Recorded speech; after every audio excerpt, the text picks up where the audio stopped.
Okay, well, welcome to the Environment Overview and Scrutiny panel on Wednesday the 15th of January. I'd like to welcome, we've got some public participation, which is excellent, and welcome Mark Bayliss and Tracy Onslow to our meeting. And, sorry. You can welcome us all. I'll welcome you all. Happy New Year to you, Tracy. I should the chairman of the, but of course she's on our panel as well. I'd also like to welcome Paul Smith and Steph to our meeting as well. So first of all, looking at the agenda, and to remind everyone the meeting is being webcast, have we got any apologies, Alison?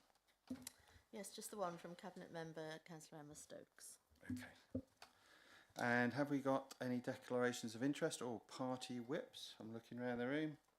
You're all shaking your heads. Okay. We now go on to the agenda point 3, which is public participation. I'd like to welcome Caroline Withington and John Howells. I have your outline submission and you'll be allowed a maximum of 3 minutes to speak. If you could come to the table and I'll advise you when your 3 minutes have ended, and you can then return to the public seating. Well, you're in the back anyway, so. Okay, you've got nothing. So without more ado, I'm going to ask Caroline Withington to start. Oh, Carolyn, sorry.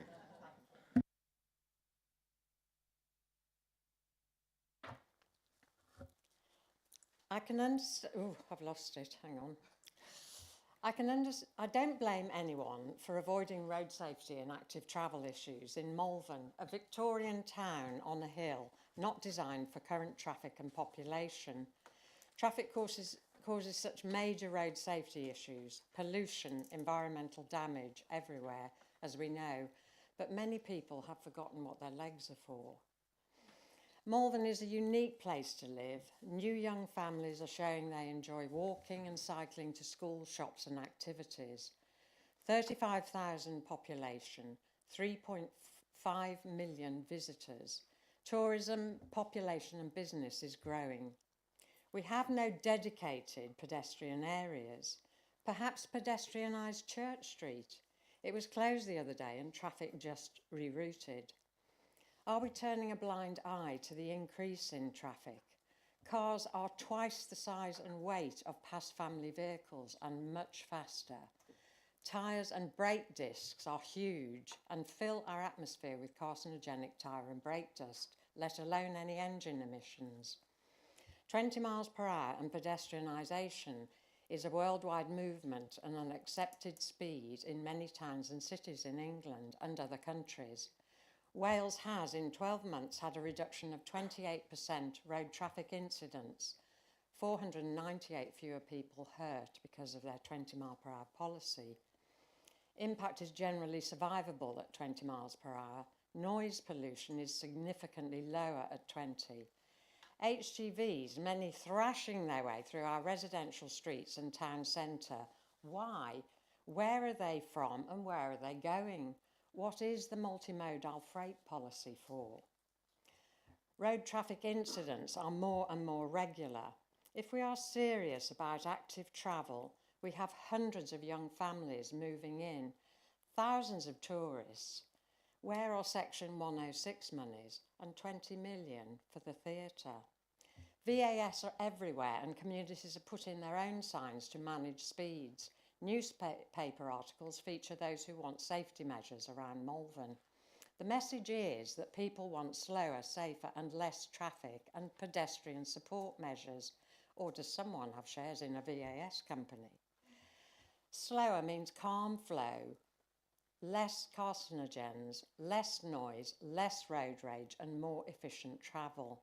We have had fatalities and serious injuries on our roads. Reduce direct and slow traffic, improve signage for our car parks. Change doesn't have to be expensive.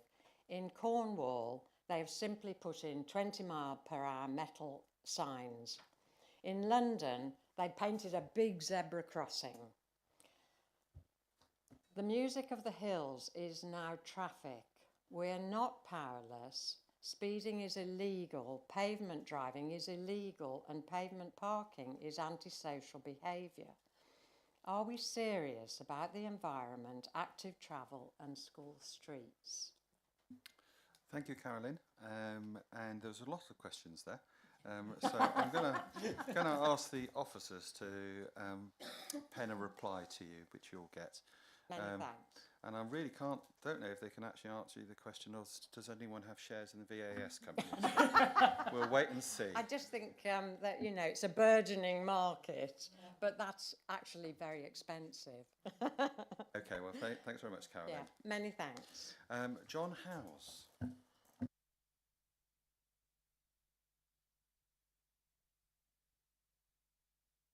Welcome, John, and you've got 3 minutes. Right. It's good to see the school streets policy on the agenda, a positive move forward. However, the process to apply for and run a school street is incredibly burdensome from a school perspective. For instance, the request to provide a volunteer marshal's rota for a full school year in advance feels particularly like a large hurdle to jump over. Malvern Parish C of E Primary School, just down the hill from here, is known to be keen on the idea if they can sort out the practicalities. In the light of this, what support could the county provide to schools to aid the process? Thank you, John. You're welcome to stay. We might be discussing that in a bit more detail on the agenda point later on at today's meeting. But again, I will ask the officers to give you a written reply. Okay. All right, well, thank you very much. We're going to move on to the next agenda point, which is the minutes, which I have here to sign. Is it all members happy for me to sign them as a fair record?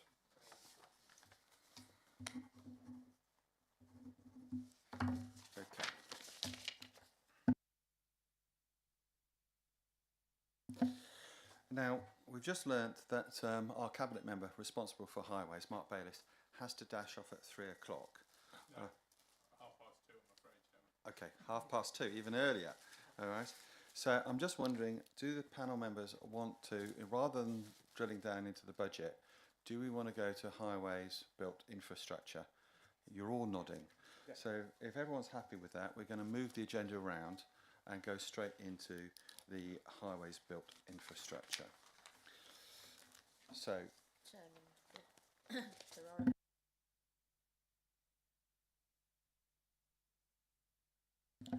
well, we'll go straight into some of the questions that we've got asked for the cabinet. Maybe Sarah can support Mark on this. So I'm going to open it up. Who wants to start the questions to Mark?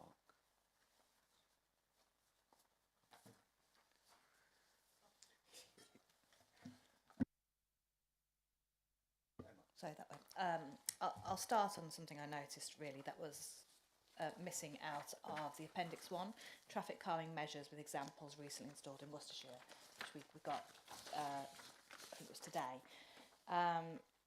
It has included here narrowing junctions. So it's been proven that if you narrow a junction so that people can't take that junction fast, it makes it safer for motorbikes and cyclists as well, and it also helps pedestrians who might be crossing that. It's something we can do with white lines, as I've been told, rather than actually the more expensive of moving the curb. But I would like to see that enforced a bit more in very built-up areas where we do want to see more cyclists around those areas. So is that something that we are looking at and something we can kind of make sure is added in future? We can certainly look at it where it's appropriate, yes, absolutely. And the team who agree any road changes and marking changes will be aware of those options. And yes, I mean, obviously, from a policy perspective, keen to improve road safety through wherever it can be. But it is also, as always, a balancing act between the needs of different road user groups. Those using vehicles, those using those walking and those cycling, those riding horses, motorbikes and others. So you have to balance all of their different needs within that. Thank you, Mark. We've We've got Tracy next. Thank you, Chair. In the casualty and accident stats, we've got, sadly, 23 people down as fatalities for 2024. So that includes, because I know obviously we're looking at a report about road safety measures, but those fatalities would include anybody where there was alcohol involved or drugs involved. That's the total number. Do we split out, and I couldn't see it in here, where it's a road issue, i.e. there's been a number of bump accidents and so we're building up because of the actual road structure, versus, I don't like to say driver error because somebody's died, haven't they? But you know what I mean, if you're drunk or if you're... Do we split that out anywhere? I'm not aware of that, Tracy, because but it is something we would want to be considering, and all fatalities. I'll invite Sarah to speak, because all fatalities are investigated, and our team work with the police to look at those. But Sarah, you might want to provide some more detail. That's what I was going to say, is that all fatal and very serious accidents are investigated by a team of road safety engineers and their traffic management police colleagues. And following those investigations, there'll be a highways report written. So that would include if there were any highway features. It is quite unusual for that to come through, but if there were any highway features, they appear on the report, and they're implemented as a urgent improvement. But they also include any highway safety issues that are seen by that team of people when they're at the accident. So it's called a WMRT13 form, and they're submitted in addition to the highway investigation report, and that'll outline if they've seen a hedge that needs cutting back, faded lines, a bit of ironwork raised. It may not be in relation to the accident at all, but it's a very thorough investigation of the condition of the highway and the lines, the signs, everything that could influence safety. Thanks, Chair. So I just wondered, out of those 23, have we any idea for that particular year how many were alcohol related, or that we could say now? We haven't got those figures here now. I haven't got it here now, but it's very easy to get hold of that information, yes. Because I've seen it on the reports locally, but I only look at mine, so I wouldn't know anybody else's. But if we could have that, Chair, I'd find that interesting. Yes, Tracy, I think that's a good question. I'm sure Sarah will be happy to supply that to the officers, and we'll circulate it to the panel members. Thank you. Beverly, you have a question? Thank you, yes. I was conscious of our residents speaking earlier, and the general plea in the Malvern area is for much greater focus on traffic calming, slower speed limits. Obviously, I accept that there's a national issue around that, but implementing traffic calming schemes of the sorts that our papers today indicate. I just had a couple of questions. Firstly, over the past year, how many traffic calming schemes have we implemented across the county? Have any been implemented in Malvern, where our residents are vociferously calling out for much greater traffic calming activity, whether road speed limits or calming schemes? And we've heard today about some of the particular pressures in Greater Malvern and the Link. So I wondered, how many have we actually implemented? And you spoke about the balance between different sets of users. How is that judgment made? Because what our survey work for residents in Great Malvern is showing is that they want the balance factored towards the pedestrian and the active travel user, and not to the car. So can you let me know how we are making those judgments as a team, and what degree of engagement with our residents is there in that balanced and nuanced judgment? Okay, there's quite a few questions there. Let's take the first question, which was the number. How many? If she knows how many. I only know of, is it Church Lane that's got traffic calming and has been, I think it's been amended in the last few years. We have a scheme that's a detailed design for Church Street, and I know Malvern Hills District are also quite keen on a public realm scheme. That the Church Street crossing scheme is an accident remedial measure, so that's been undertaken by the accident reduction team. So it's very focused on the evidence. A wider scheme would improve the environment, but it's not necessarily casualty reduction based. And it really comes down to funding with in how we would implement more schemes. My specific area, accident studies, is very focused on mitigation and investigation. The minor infrastructure team at the County Council do carry out a number of traffic calming schemes, and more community based. So to improve the environment and improve, like you say, for walking, cycling, general. It's not doesn't need to be evidenced on specific accident investigation. Just before I bring Mark in, Sarah, if you can, following this meeting, just give us a little summary of how many traffic calming schemes have been built in the last 12 months. Because one of the things that this panel's looked at for many years, since 2012, when John Hobbs first came and did a talk about it, is that there is a pressure from residents to have more traffic calming, and we do seem to be pushing against the closed door sometimes as elected members requesting that. So it'd be good to know how many have been done in the last 12 months, and we'll circulate it to all the panel members. Anyway, Mark. Thank you, Chairman. Yes, we have, in addition to those sort of traffic calming measures, we've also reduced speeds in a number of areas. I know in my own division I've reduced following consultation, I've reduced the speed on the A38 from 60 to 40 between Fernal Heath and Droitwich, and as an example of measures that we are taking. This doesn't always go down well with residents, but they are only one group when you consider an area's road speed limits. Now, obviously, people consider their road, but of course, everybody else, it's the public highway, and we must consider their needs as well. And whilst, I'm sure as all members, we get requests for reductions in speed change, safety measures, for residents. I mean, actually, in some cases, residents would like it to be their road. Littlegate may be at the start and the end of the village, or whatever, and that's that's just not realistic. And so I'm not going to promise anything that we can't deliver.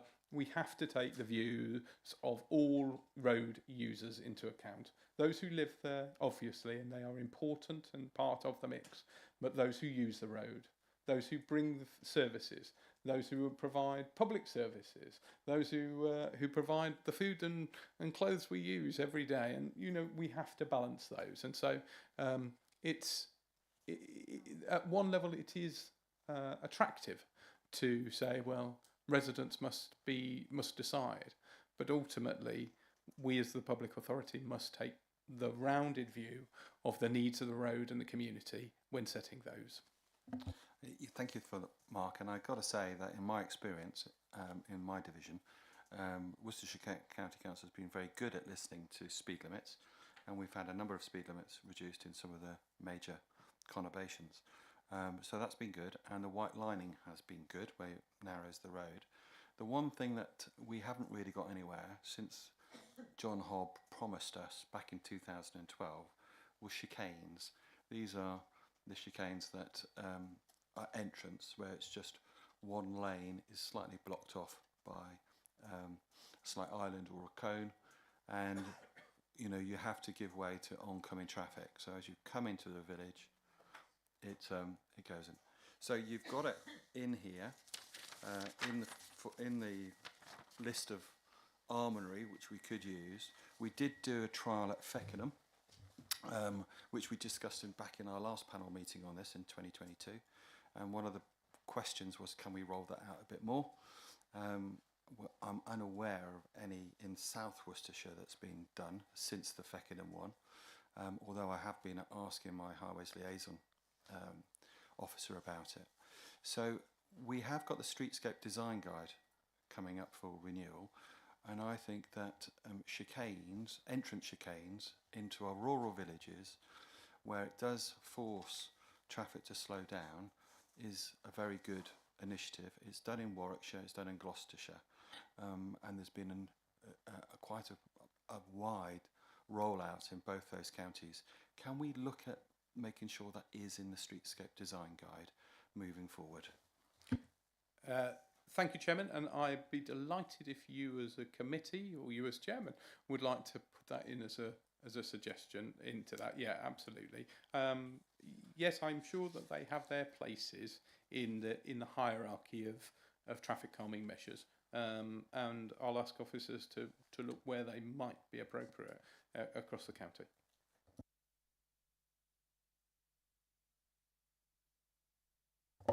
Thank you, Chair. Thank you for coming as well today.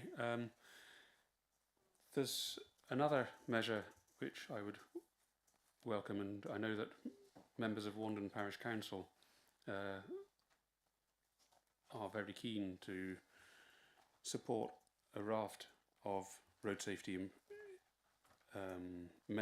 potential measures to address road safety concerns raised by residents. But one particular thing would be, per the latest highway code change, markings for priority for pedestrians and cyclists at side roads. So this doesn't affect the main delivery drivers, but it will help us to improve the feeling of insecurity that vulnerable road users have, which, if we're to achieve modal shift with active travel, is absolutely necessary. So the crossing points are one of the big challenges within Warner villages. It's particularly on Hastings Drive and Plantation Drive. So the Parish Council recently set up this road safety subcommittee, and I'm happy to help facilitate a meeting with a local highways liaison officer, but just wondering what sort of further support can we as a county provide, showing engagement and commitment to active travel as well as for road safety. Thank you. I can ask officers to look at what else they might be able to do to help you, Andrew, and the parish council there. I would say, having lived on Wandon villages for 20 odd years myself, it is one of the best served areas in the county in terms of cycleways. It was a fantastic designed local area, and won many awards in its when it came online. So. Yes, we're starting on a high mark there, Andrew, I think, in terms, but we won't rest on our laurels. If there's more we can do, happy to try and help. Thank you. Adrian? Thank you very much. Just coming back to the talking about the chicanes, what about areas where we have found road safety issues, but there are actually no accidents, and where there is a simple fix? Because I notice from all of your data that you look at where accidents have happened and therefore try and ensure that they don't happen again, especially in cluster areas.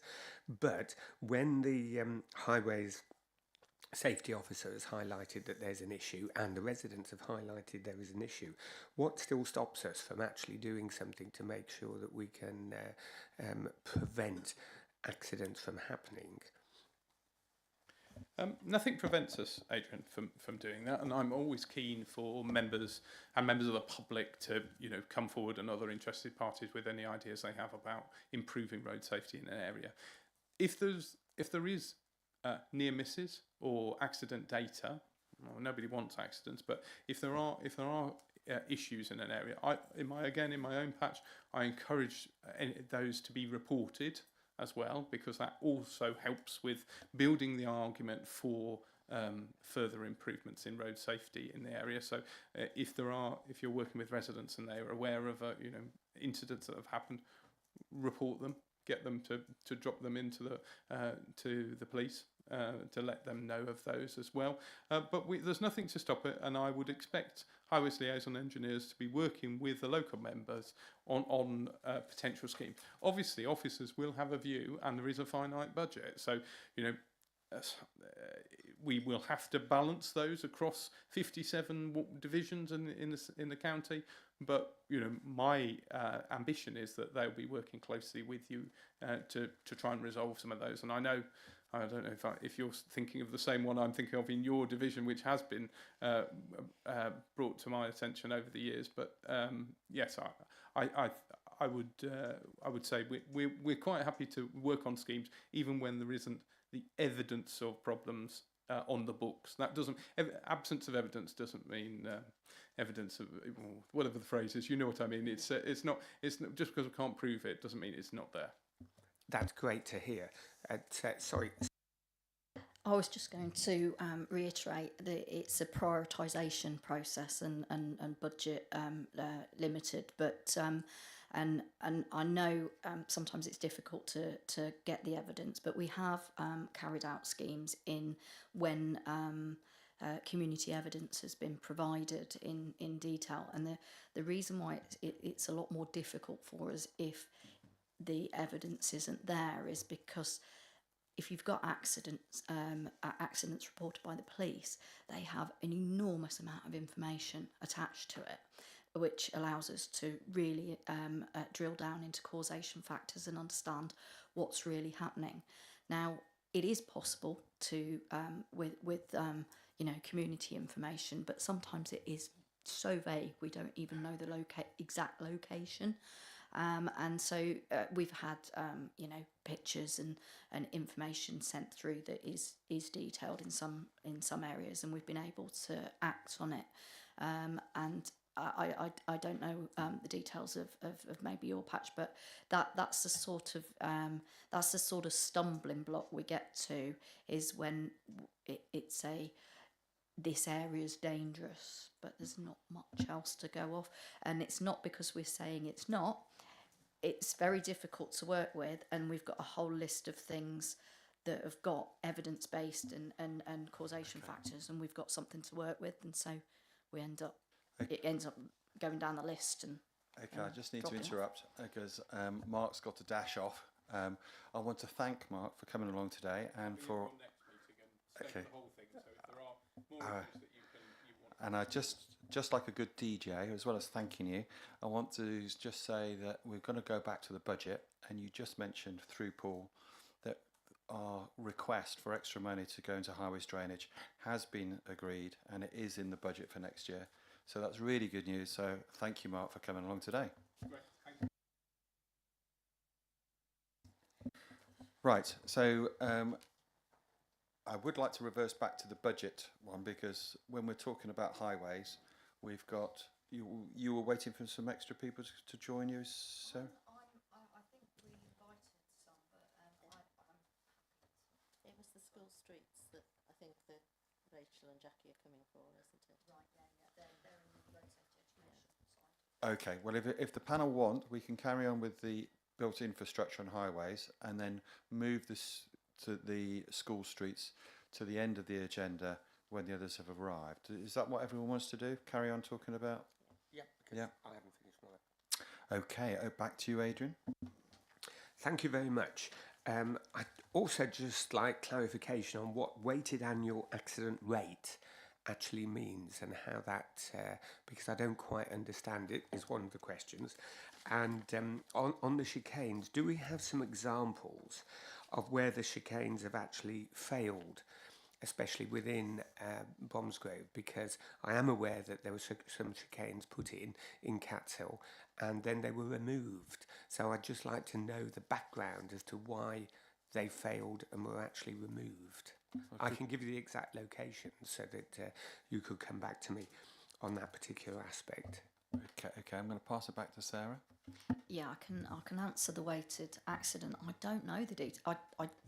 My team hasn't been involved in the decision to remove Cats Hill chicanes, so I'm not entirely sure what's happened there. But the weighted accidents. So there's financial information provided by DFT on the what's called the value of the prevention of accidents, and that brings in costs relating to emergency services, loss of output, and also brings in the human cost.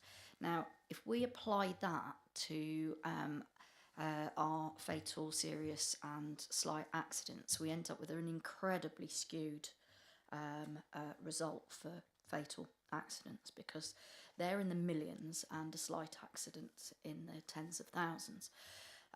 So it's an arbitrary figure I've used there. I've given fatal accidents a score of 7, and serious 4.5 and slight 1. It could be 1, 2, 3, but I feel that possibly not enough. I've used the same as Devon County Council. There isn't a scientific reason. I could have used 1, 5, 10, but if I used the only data I have available, I'd be on 150, and then some other number, and then 1, and it skews everything crazy. It looks a bit odd. So it's really just a way of assessing the effectiveness of a scheme. So if we'd put a scheme in and we'd had 4 serious accidents prior to the scheme and 4 slight accidents afterwards, we could still see that we'd had a good impact. Whereas if we just 1, 1, 1, we've just got 4, 4, we've achieved nothing. So it's just a way of identifying the impact of the scheme we've done. It's not a scientific sort of calculation about what value they have. It just allows me to say, look, that location there has a reduction in severity of accidents because we've added a weighting. That does explain to a certain extent, because I was trying to work it out if it was percentages. It did really confuse me. So thank you for explaining that. And finally, I noticed from the accident data how higher on the list for casualties are cyclists and motorcyclists. And I just wondered what forthcoming schemes do we have for keeping cyclists and motorcyclists safe for the future? The motorcyclists issue is very much supported by our colleagues in the police, because it's very educational based. A lot of motorcyclist accidents are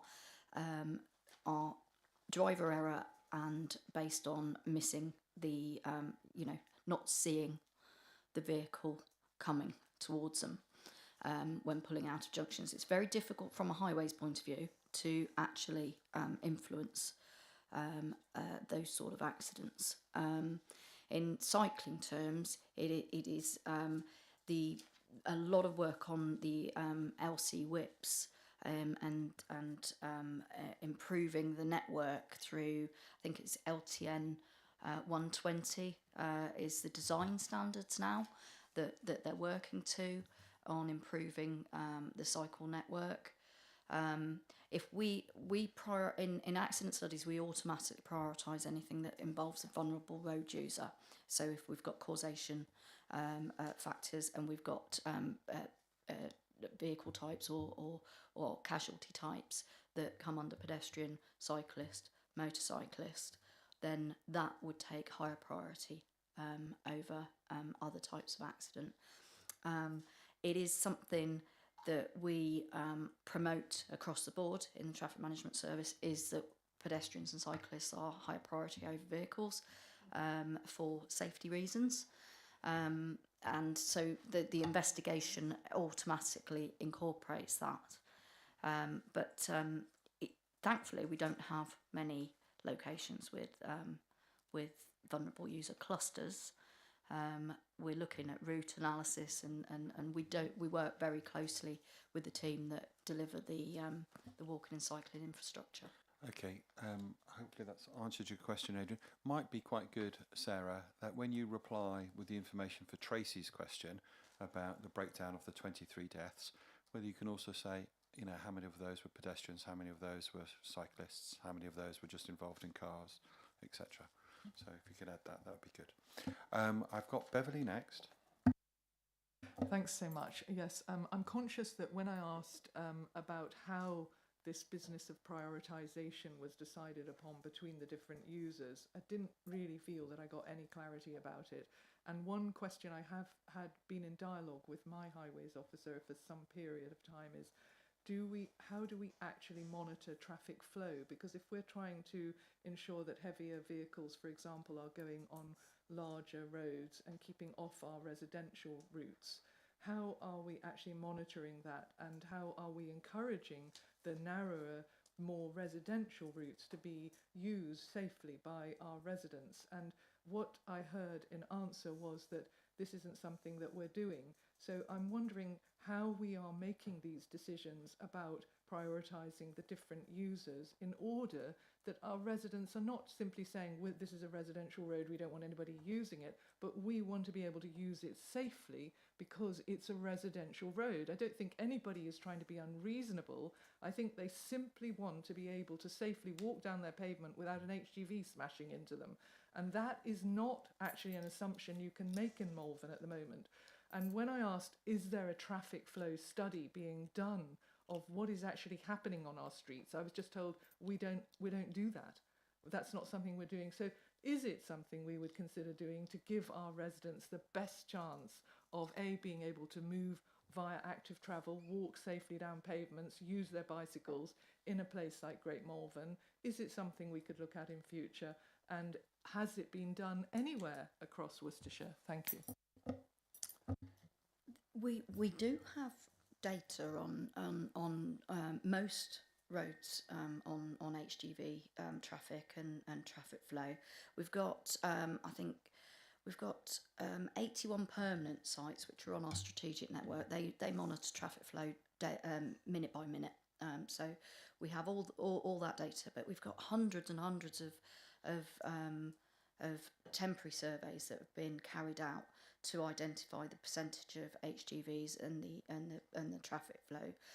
The difficulty I'm aware of the issues in Malvern that residents have brought up is in how we go about restricting traffic on the road. So if for instance we say we can say unsuitable for HGVs, or we can state except for access. What we can't do legally is say HGVs are not able to use this road, and that because for access is an automatic legal right, unless there is some significant sort of like weight restriction on a bridge or infrastructure issue. HGVs aren't we're not able to ban them, and so the network, the strategic network, is designed and signed in order to keep HGV traffic onto the main routes. The local residential and local distributor roads are for access only. There may be the difficulty would be if there's HGVs that aren't using it for access only, but then it's how is that enforced? So we can put a sign up saying HGVs access only, but only the police can enforce that, and in order to enforce it they have to interview the driver, and if the driver says that they are accessing some local area, so I feel that I think the traffic flow study, we have the data. I don't think we're short on data or the information. It's the solution to the problem that we are struggling to identify.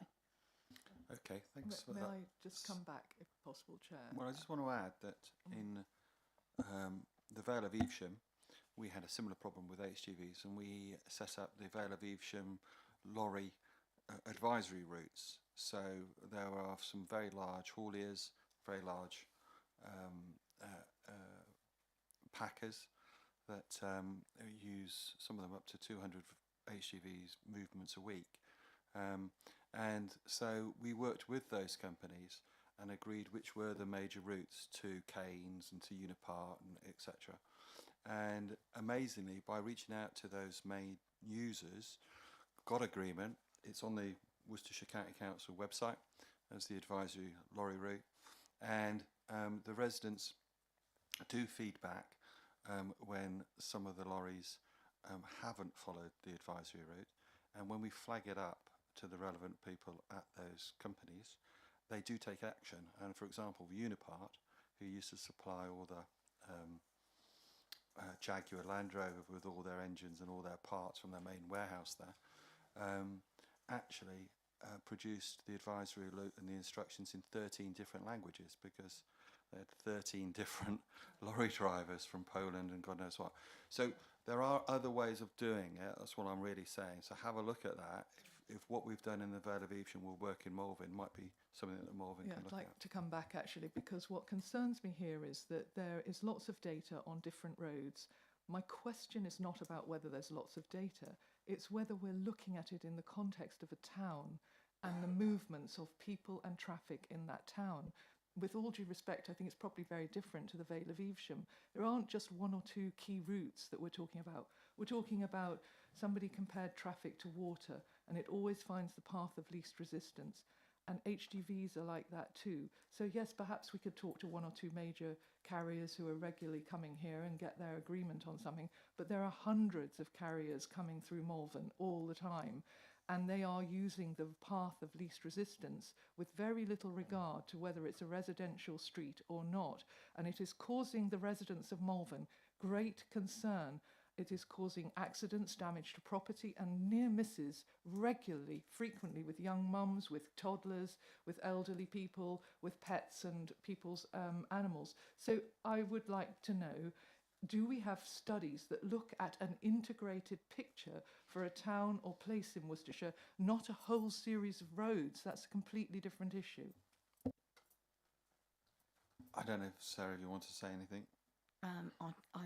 It's something we can look at, but it's a complex area that it's going to be very difficult, like I say, to identify the solution for a town like Malvern.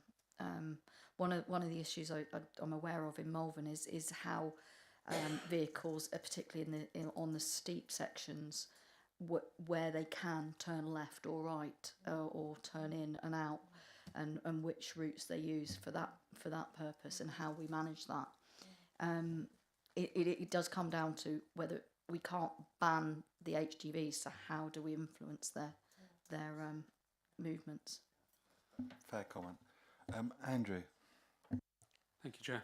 I understand the need for metrics and appreciate that accident reports are a lot easier to come by than near-miss reports. How do you get your near-miss reports or near accidents? If we're looking at modal shift towards active travel, and one of the best ways of getting around being cycling, one of the biggest barriers that stops people cycling is the perceived risk and also the actual risk, and close passing of cyclists by motor vehicles is a really big problem and a really big barrier, and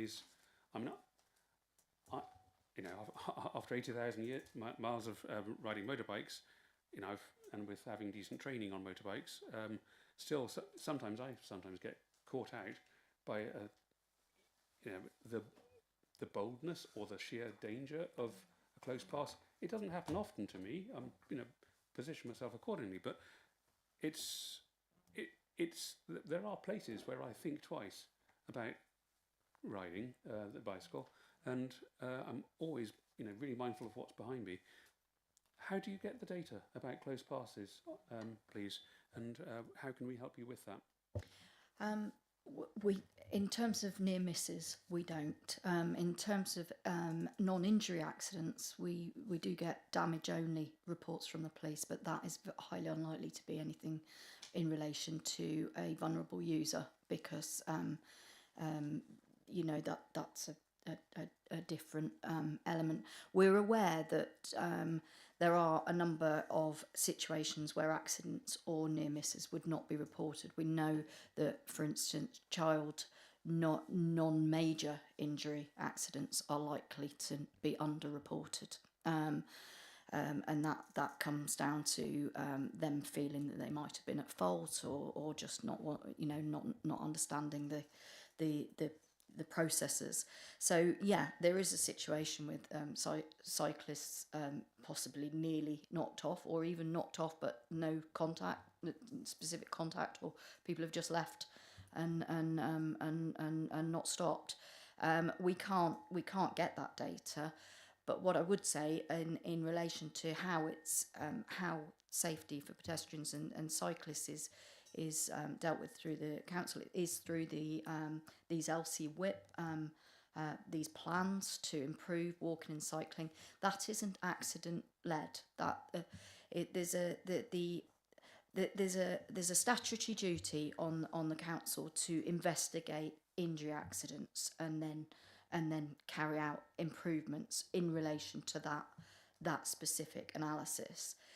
The improvement of or the perception of safety, the feeling of safety, the ability to walk and cycle on our network without fear, that is the focus. It would be through the walking and cycling improvement plans, as opposed to the accident investigation, because we would really struggle to we work with them, because if there are actual injury accidents, obviously that is very key, and it may not even be on the specific route of improvement. If it's in the locality, it's key, but it isn't we don't have a process by which we can do that.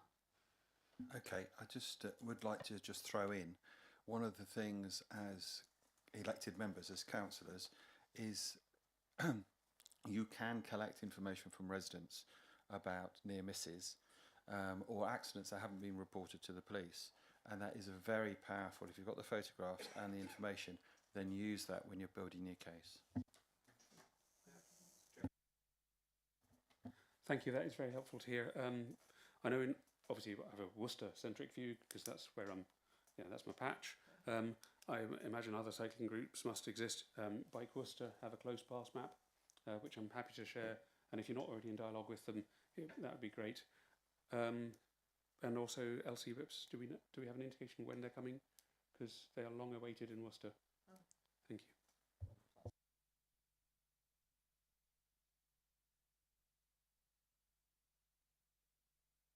Mark, and then Tracy. Okay, thank you, Chairman. I've got a couple of questions which are completely unrelated, so if it's okay with you, I'd like to ask them separately. First one is a simple data question, and this may sound like a loaded question. It's not, honestly. I'm genuinely interested in this. Looking at the casualty accidents by severity, I noticed that we've actually seen an increase in 2024. Now, I was looking at the national statistics earlier this week, and nationally, there's an absolutely clear, unbroken downward trend, apart from the COVID years, which I think we can reasonably ignore. So if we've gone up in 2024, then either we're bucking the national trend, or the national trend itself may also have reversed. Do you have any idea which of those it is? That is, are we an anomaly in 2024, or has the national trend also gone up in 2024?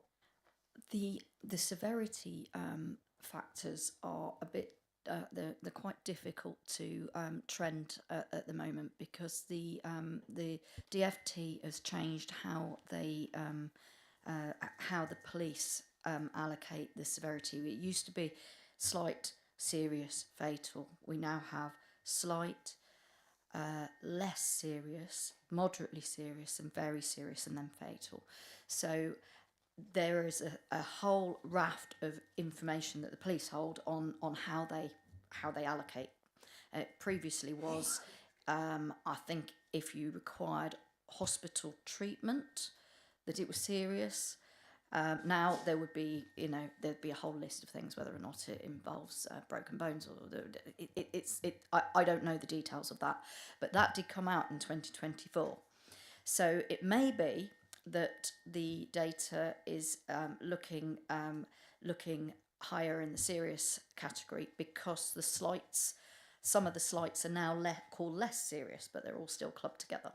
It could be that. I don't know the. I'd need to see the national data, which I haven't got sight of yet. But again, the I think over the years this will all become easy to analyse. But every time there is a change, there was a change back in, I think, to pre-COVID to how serious accidents were recorded, and that sent the data the annual trend analysis a bit skew, and that's written into the national accident statistics reports. So it may be that in 2024 it is mentioned in the DFT reports that the data might have been skewed by their decision to change how they define it. Okay, so outside of this meeting, can you just have a look at it and just do a sort of, one-liner reply so we can understand a bit more? Yeah. Thanks. Yeah, I mean, I'm happy to wait for the DFT report if that will answer the question. I just thought you might know. The other question I've got is more relevant to this discussion.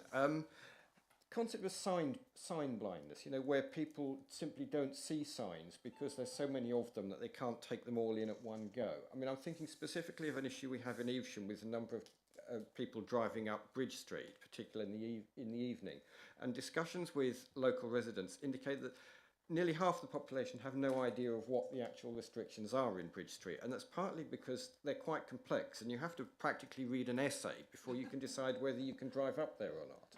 I mean, 99.9% of the time the answer will be no, but most people have given up reading and driven up there before they get to the bottom of the signs. So I was wondering if there's any mileage in looking at places like that and possibly simplifying the TROs for that, so that it could be more easily expressed in a single sign or a single sign with a single plate underneath it, rather than requiring people to read a lengthy list of exceptions from times and things, so that if you could take it in one go, you're more likely to obey it. Okay, well, as that's a specific Bridge Street, I'm going to ask you to look at that outside and get back to Mark on that particular point. Okay. Is that all right, Mark? Yeah, I would like to know if sign blindness is something that's on your radar. There is a requirement to minimise the amount of information on a sign, but all signs are set out in the traffic signs regulations document. So we aren't able ever to put signs up that don't actually sit in this quite thick document. I'll take a look at Bridge Street and see what the issue is there. Tracy?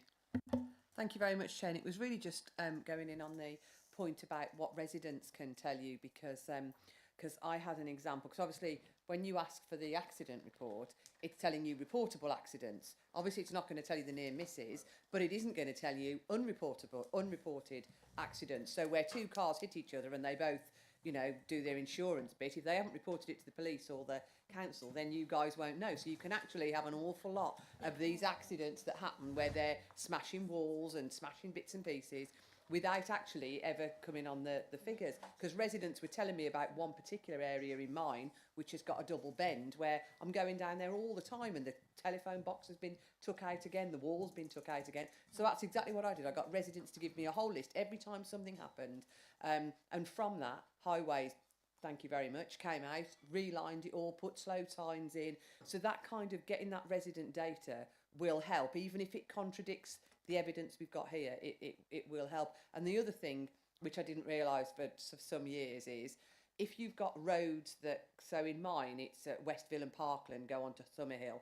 If the accident happens on the corner of Westville and Parkland, and I say, can you tell me the accident for Parkland? Because something's been put into Westville, it won't be there, even though it's the same area. So it's also very important to make sure you're listing all of the roads that are in that area, because if it's right on a junction, it may not come up under the one road, but it will come up under the other. But it did work, so just wanted to make that point, Chair. Yeah, good point. And you'll be amazed at how many residents, because they all carry smartphones, when an accident does happen, they've got a picture of it. Yeah. So we asked for a particular area, and I got about 20 pictures of accidents that the police didn't even know about. So not reported. So it's a very valid point. Emma? Thank you, Chair. I just wanted to actually also thank the Highways Department, because I have had some really good results in my division. I've had a not suitable for HGVs, where we had HGVs coming out right opposite a school, and that has really helped in that area. We have had a load of VASs in, and actually they're far cheaper than you think. And I'm just about to get my second zebra crossing in. They're far more expensive than you would ever think. Which comes to my question is, I know that Manchester and Wales have had trials on zebra crossings without the Belisha beacons. Are we pushing forward with the new government with regards to whether or not we can then start using them? The findings have been really good. They found that actually people are more likely to stop when there aren't the Belisha beacons than when there are. That's some of the findings that have came out from this. So that was the first one, about us lobbying government on that. And then the second one is... I'll stop you there, because I'm really interested in the answer to that one. So Sarah, are you aware of these without... I'm not, but I don't know the details, but my immediate guess would be they're in very low speed roads. I'd be really wary on a standard 30 mile an hour road, because we've done schemes where we've had to put the Z-bright zebras in, because to improve this conspicuity of the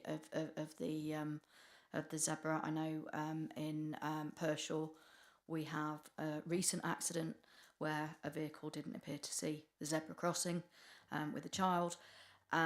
So I'm a little bit wary of the risk involved in pedestrian safety. In a residential street designed to below 20 mile an hour, which all new developments are, I can see that would be a very different scenario. But I wouldn't want to be seeing it on our more strategic roads, because a zebra crossing can only go in on a road where actual speed is 30 or below. So I would be wanting to keep the standards in there. So I'd need to look into what they're trialling exactly in Manchester. I don't know the details. Can I therefore make a recommendation that is looked into, that we do explore further the opportunities around having zebra crossings without Belisha beacons, the legalities around that, whether or not we could therefore put it onto certain roads, with certain restrictions, because it is the most cost is the Belisha beacons whenever we're putting in the zebra crossings. The other thing... Can I just finish off there, because I totally agree with you, because I looked at this when we were putting our zebra crossing in, and it's not just the beacons that cost the money, it's the road surface, non-slip road surface, it's the lighting, etc. But yeah, there was a very famous cyclist, of course, who used to be Borman, who used to be in Evesham, and he looked at doing the one in Manchester, and it was £300 compared to something like £75,000. So huge difference. But from my understanding, it's the only place that you can use those is if it's unadopted roads, such as an estate. That's nothing to do with the county council. So St Modwyn, which is in Warwickshire, on their estate in Long Marston, they've got lots of those pedestrian crossings. It's just paint on the thing, but it's not a public road. It's not an adopted road. But I'd love to know, because I think it would be a real success story if we could do it. But my understanding is our hands are tied. But I really would like Sarah to look into that, because if there is any hope that we could do that. It would need a change of design standards, but presumably that's what the trial is about. But I guess the trial will be more than just any zebras on any road could then, because the lighting for pedestrian crossings, any pedestrian crossing at all, is key. It's so that the drivers can see people waiting, and that's true at a Pelican crossing as well. The lighting has to be to a certain standard. Okay, but are you happy to look into that and let us know? Yeah. Okay, back to you, Emma. Thank you. And then the other part was when we're looking at road safety, something that's more and more concerning is water runoff, and that's affecting then when you've got standing water on there. So how closely are you working with our gully teams and our other teams to go, actually, there seems to be an issue in this patch where we're just simply not able to get the water away fast enough. What can we do there to change the build quality of that area to stop there from being water which could cause then people to aquaplane? Well, Sarah might need input from Paul on that, but I'm going to throw it back at Sarah to start with. We do carry out very specific accident analysis on loss of control in wet conditions, and we work very closely with the asset management team on identifying any potential problems in terms of road condition. I don't work directly with the drainage team, but any highway improvement that is or highway accident investigation that's carried out on the road, if they do see any standing water or any issues with the drainage, it's immediately put back to the team.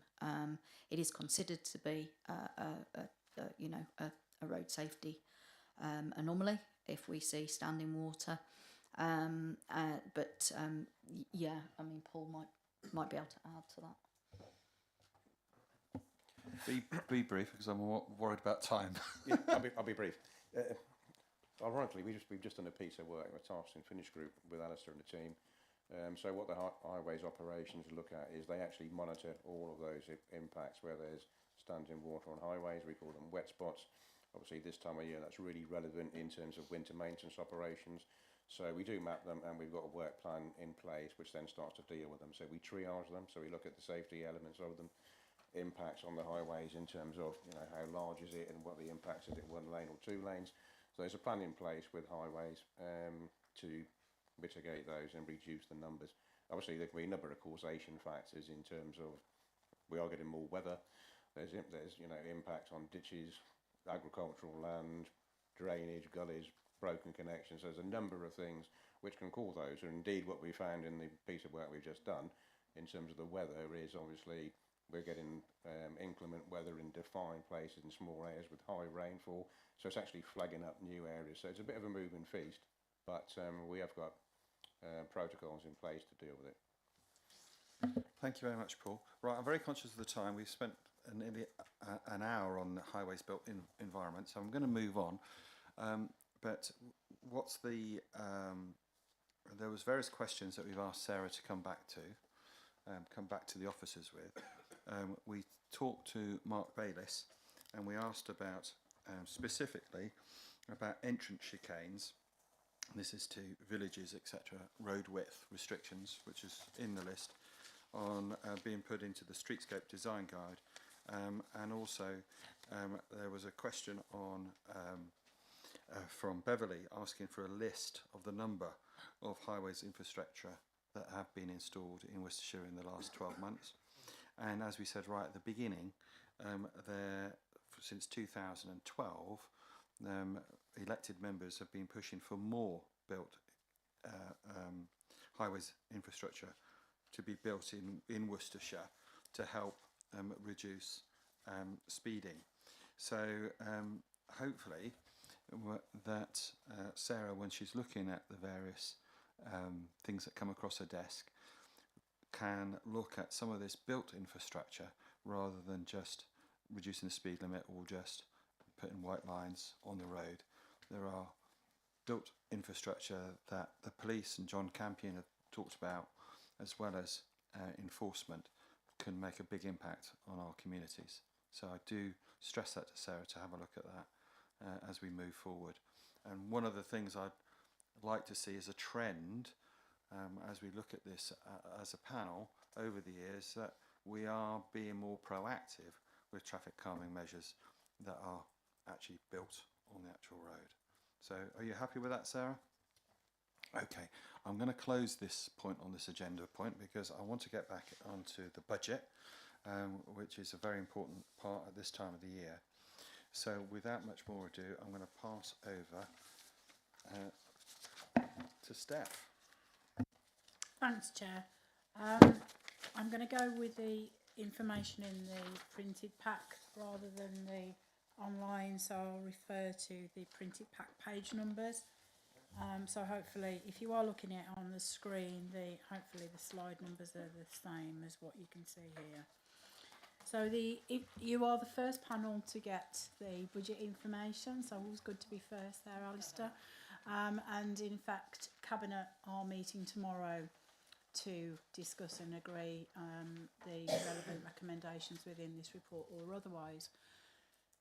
That's the reason why your panel information was late coming out, because obviously we have to wait till the Cabinet dispatch before we can actually dispatch the information. So as you're meeting before Cabinet, papers couldn't come out until the Cabinet report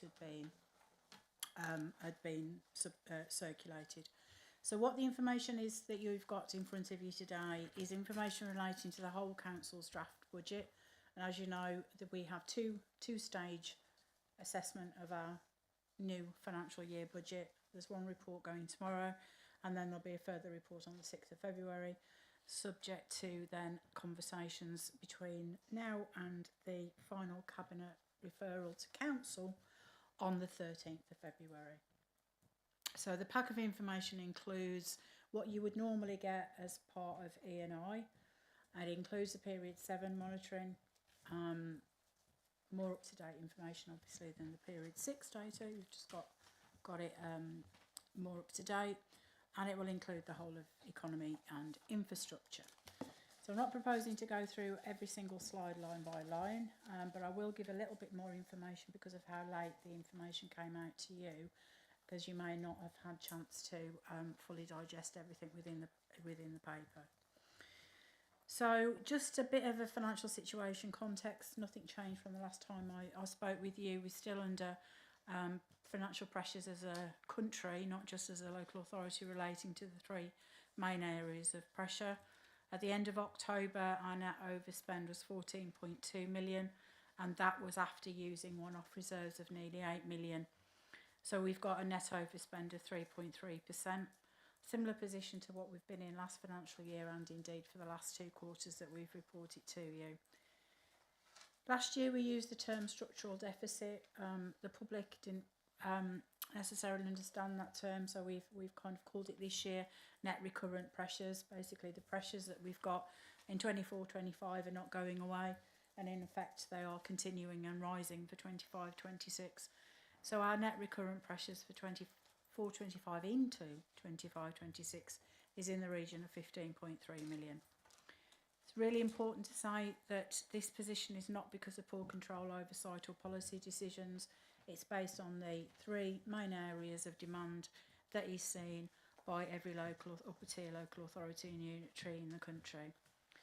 We had a target of savings of 37.2 million, and 75% are on target to be delivered. The next couple of slides basically gives you the detail behind that, which I've just given to you in the headlines.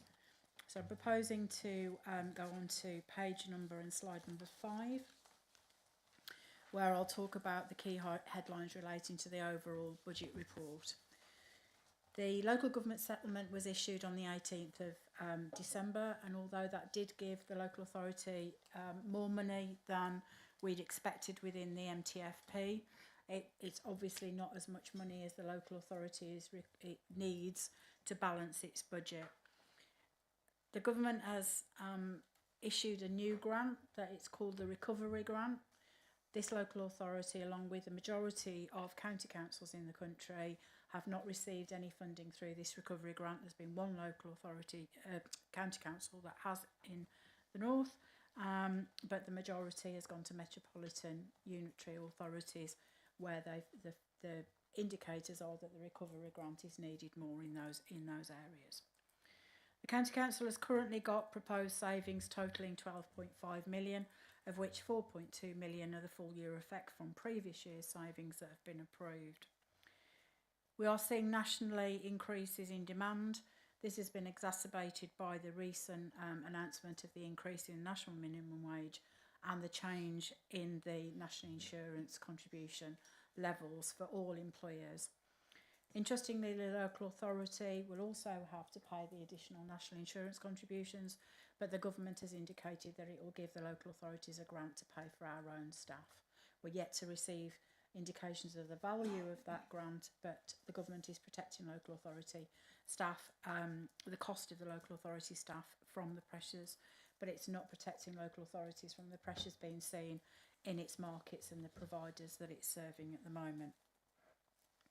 Our current budget gap is 48.6 million, and that has been mitigated down by proposed use of one-off reserves of 15 million, leaving an unmitigated budgetary gap of 33.6 million.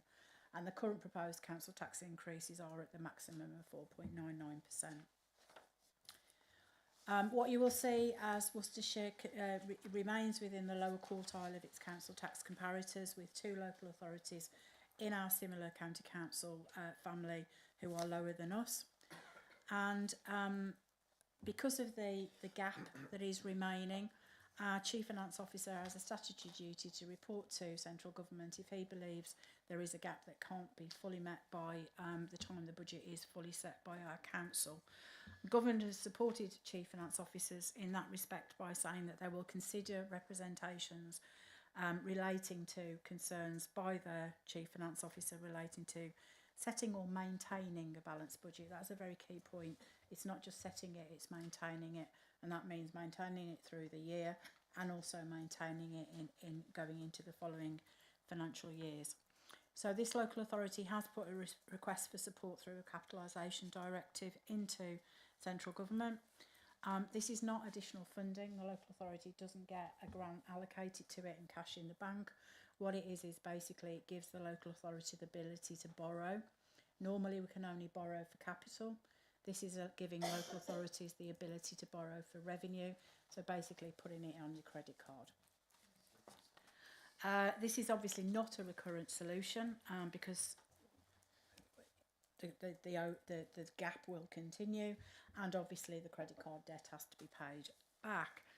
So the whole council as a whole is being requested to respond to the financial challenge and focus on reducing our expenditure.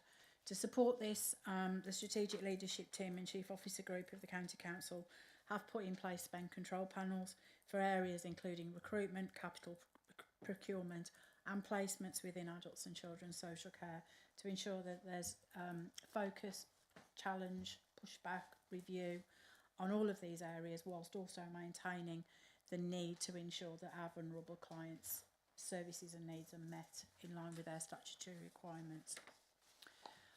The next couple of tables gives you some detail of how those growth areas have been built up, split between adults, children's and home to school transport, and then other will include areas such as community services, E&I and corporate services. But it's important to see, I believe, the quantum of the issues in the 3 main areas. This has been done in conjunction with assistant directors and chief strategic directors as well as finance. And interestingly, the capital line on here does not include the investment into additional capital programme, just the capital programme we've currently got approved. Slide number 9 gives you the detail of the 17.6 million additional grants, and as you'll see, there is an additional new grant in there called Extended Producer Responsibility. This is the one relating to waste and the requirement for producers to reduce the amount of waste going to landfill or disposal from packaging. So we all know that when we receive things through the post, I had something from Amazon this morning that was about 3 inches big and the box was 12 inches big, and I'm thinking, well, seriously, is that necessary? But equally, I don't want it broken when it does arrive. So there's a balancing act between packaging. And what the government are doing is putting a sort of a premium on producers. They're then paying local authorities a grant because of the additional costs that we have already been seeing in reducing, in disposing and collecting and disposing of this waste. So it's not a brand new additional cost to the local authority. It's a government recognising that we have actually been disposing of this waste for a while, but they are putting on additional responsibilities on local authorities for how quickly and how swiftly we can dispose of this waste. So there may well be additional burdens placed on the local authority from this grant. So out of the 17.6 million, just under 6 million is relating to that and 8 million relating to social care. You will have heard that there is also a new children's prevention grant. We've received, or indicatively receiving, 1.67 million relating to that, which has been obviously passported straight to the children's panel. And very successfully, Worcestershire is receiving 2.86 million relating to his bus services. And as you know, that's one of the key priorities of this current administration and the council, is to improve the buses and the bus network across the county of Worcestershire, particularly in the rural areas. So we really welcome this additional bus service grant, and Paul and the team are working on what we are planning to do with that grant over the next 12 months. So moving on to the savings and the delivery of how are we going to balance the budget within our internal savings. There's a list of detailed list of the savings within the appendix to the Cabinet report. Appendix 2A gives you the existing full year effect. Appendix 2B gives you the new savings, and in total they're 12.5 million. We, as you would expect, are asking our strategic and assistant directors to keep looking to identify further savings, because if we do identify additional savings between now and the second budget report, it will reduce our reliance upon reserve, or indeed reduce our reliance upon the capitalisation directive. We are awaiting government's indication whether they're minded to approve that, but as it's quoted within the report, we have no alternative at the moment than go for that. So we do have all our fingers and toes crossed that central government are going to approve that that directive. Page 11 gives you the sort of income and expenditure account, if you want, from a private sector perspective, all of the pressures and where the cash is proposed to come from. Moving on to slide 12, again in line with the requests that have been made by all scrutiny panels. Can I just stop you a moment there? Yeah, of course you can. This is a sort of summary of the top budget for the whole council. Naturally, I know that you're interested more in what's affecting our directorate, but if there are any questions that you want to ask Steph as she's going through the headline, then please do ask them. All right. I've got one question, which is the proposed savings for adults of 444,000 seems very low when it's the highest spend of 172 million. So it's a very, very small percentage. Is that the best they can do? That's the level of savings that the Adult Services Directorate has come up with at the moment. We are obviously asking all strategic and assistant directors to review their services to identify whether further savings can be made, but that's all that has been submitted at the moment. Okay, it seems low to me. All right, moving on. Tracy. Thank you, Chair. As we were doing the overall budget step, I just wondered, and with all the talk about devolution, I know it's very early, with those authorities that did go to unitary that have already happened, we obviously got some close neighbours that have done that. Have they given any indications of what effect, what savings can be made? Is there any idea about that? Because obviously we're sort of heading towards it, and I'm just wondering if there's an overall benefit to it. Every local authority is different, and I think every local authority's situation is different, and I think you have to look at whether the disbanding and creation of local authorities, because what I'm not going to call it is joining together, because it's very clear that this government is disbanding and creating rather than joining.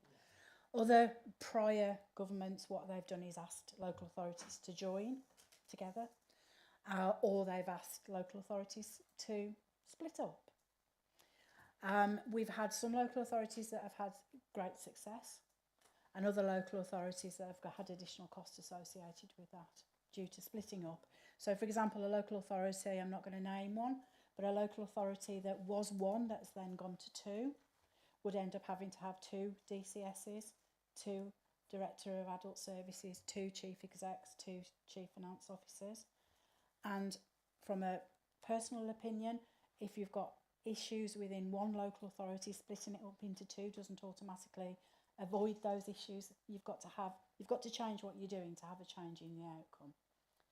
Some local authorities who have joined together, what you may have found is there's economies of scale, absolutely. So if they had two chief execs, they may now have one. The kind of the opposite of the splitting up. For us as a collective of 7 districts and county, we do not know yet what our future footprint is going to look like. So I can't comment on what the future might look like. That will be subject to central government approving or otherwise any bids that may come in from us as a county council or our district partners.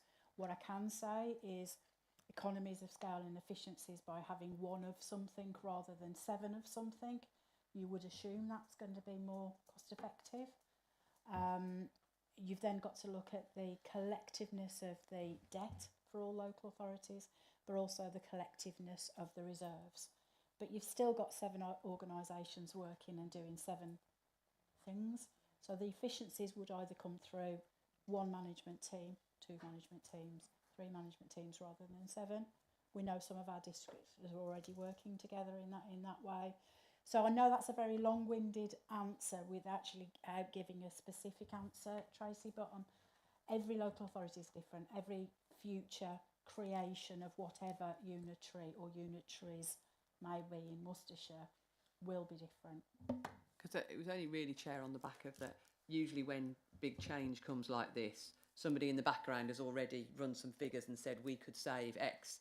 Well, usually billion, isn't it, in this case? But I hadn't seen anything like that, so I was just wondering if perhaps those that were in the know more knew more about it. But no, that's great. If you haven't seen any figures, Steph, that's fine. No figures are available at the moment. I mean, what we do have to do as part of a unitary submission, devolution submission, is we do have to develop a business case.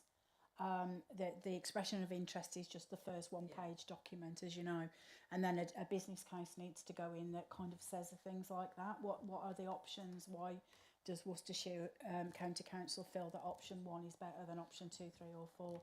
And all of that will obviously have to have financial and non-financial information in it. And we are about to commence on that journey of creating the business case. It was a good question, Tracy, and I think we all want to know that. My penny's worth is, of course, when Wychavon and Malvern Hills shared resources, there was a quite substantial cost saving, so that looked good. But if anyone's got the desire, look at what happened at Dorset County Council, where there was a very similar situation. 6 boroughs and district councils joined Dorset County Council, and I can't see any savings. So that's a bit frightening. Beverly. Chairman. Yes, on the same page, I was just interested, page 10, on if you could give us a little bit more reminders of what the 4.2 million full year effect savings came from, which departments, because I was just sort of, conscious of where savings are being made at the moment, and obviously we've already saved 4.2 million from previous actions. Just wondered where those had been made.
give it back to Steph on page 11, 12. We're on page 12 now, which is reserve, and I know there's a couple of people.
Adrian? Thank you very much. I just wondered that you mentioned the national insurance costs, effectively that the government will be giving us money back. But are we telling the government what it will be? And if so, do you know what it would be? Or are they giving all councils the same grant? Again, great question. The government are looking at what our expense, because we have to report every quarter on what we are spending, and we have to report that down to many lines. So the government has a return from us every quarter with all of our expenditure and our forecasts. They will look at that and they will see what we are spending on national insurance. So they know, because we tell them every quarter. They haven't come to me and said, what's your bill? They just know from our returns. What they've done is they've estimated across all local authorities in the country what that's going to be for 25-26, and they've earmarked a grant. They've got a pot of money, 560 million, but I'll confirm that. That's off the top of my head. I'll confirm the actual figure. And what they will then do is they will allocate that pot of money against all local authorities. At the moment, I don't know what that allocation to us is. We won't know that till the final settlement at the end of February. So at that point, what we will do is we will look at the grant that we're getting and we'll look at what our estimates of it are for 25-26 and compare the two together. Whether one's bigger than the other, they ain't going to be the same. One will be bigger than the other. We're hoping the grant is slightly more than the cost, But at this moment in time, there isn't a number that I can give you. Any other questions? Okay, let's look at our directorate. Okie dokie. So, I'm sure the panel are aware of the term that we've used for a few years now, which is rebase.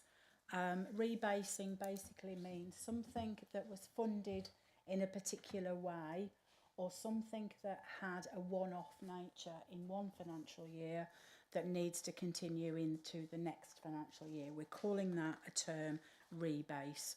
So, for example, if you had a grant to fund something and the scheme needed to continue, but the grant ended, there may be a decision to rebase it, so we have it in the base budget. Just like the National Insurance grant then? We will hope so, Chairman, we will hope so. So, we have got the rebase within economy and infrastructure of 1.6 million, and you'll see within Appendix 1 and paragraph 45 of the Cabinet report where that rebase is going. And for those of you who don't have the information in front of you, the majority of that is going into areas such as waste management, planning and regulation, road lighting, etc. And this is due to areas that have previously been funded by capitalisation, where we now no longer believe that capitalisation is the right funding stream. And I know this is something that Alistair has been particularly championing, I can't say that word so I don't know why I try, championing for a while, which is not using capitalisation as much as we have done. So we can use capital funding to fund revenue costs as long as we can demonstrate that they are being spent on capital schemes. With the reduction in the amount of capital receipts that we're having and the tightening up of requirements for capitalisation, our advice from a financial perspective is to put some of this back to revenue and have a revenue budget for it. So in total for E&I that comes to around 1.6 million. Capitalisation budget, I know the next question is going to be what is it in total? It's just over 4 million. So we are looking to reduce that by 1.6 million in 25-26. The service will still continue. It doesn't mean a reduction in staff, it just means a different way of funding them. We're also looking at 0.3 million additional investment for monitoring and evaluation. Colleagues all know that when we have grant funded schemes, normally capital, such as the A38, the Southern Link Road, etc., there is a grant that comes in to build the road, but we've still got a legal and legislative requirement to go out and monitor and evaluate that road over 5 years to make sure it's meeting its specified, why do I say words I can't say, specified key performance indicators. And we don't have the revenue budget internally at the moment earmarked to do that. So we've used pots of money that we've been able to squirrel away, but as things get tighter, the need for us to do that work is obviously essential, so we want to put the money in there. What we are doing is indicating to government every chance we get, of the previous government and the current government, that when they do give us capital money, can they remember that they're asking us to do revenue work as well? And is it possible that they can give us a revenue element ongoing to complete this? Some grants do, but the majority of them don't. The other area of investment is obviously, we talked about the bus service improvement grant and the additional funding that's coming into the council. So you've got the extra expenditure and the extra income netting each other off. All departments within the council has a vacancy management target of 6.5%. What that is, as we all know, when somebody leaves the organisation, they tend to leave before a new person starts. And it's normally 5 or 6 months sometimes before the new person starts. So there's a delay in recruitment, delivers a saving. In a lot of areas that saving is not being achieved for a number of reasons. One, we may need agency staff to cover it because it's a statutory service. Others, it may be that we're deleting vacant posts to make savings in totality. So vacancy management's not, you can't take it out twice. So we've done a review of the vacancy management targets across the council, and our proposal is to reduce the target in half. So the budget at the moment is around 8 million in total for vacancy management, and we're looking to drop that by half to around 4. So it'll take the overall target to about 3% rather than the 6.5% that we've got at the moment. That will support every cost centre within the council, obviously not just E&I, but it's a particularly big number in E&I. And then the normal pay, inflation and contract inflation added into the budget. Just a comment, in paragraph 52 of the Cabinet it says 0.59 million, and in yours here it says 0.507 million. It's a slight discrepancy. Yeah, that's because it's got property in the Cabinet report, because property is part of the E&I portfolio, even though it's not part of E&I panel for you to see.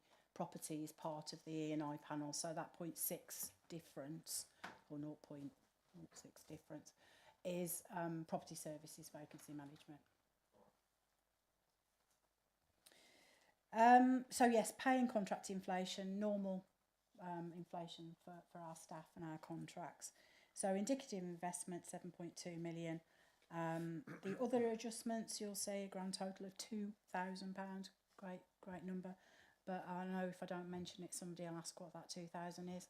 When we brought WCF back in, there was elements of WCF that's now been delivered, not by Children's Services, but by other directorates within the council, namely support services, and there's an element within Paul's World in transport that is delivering those services.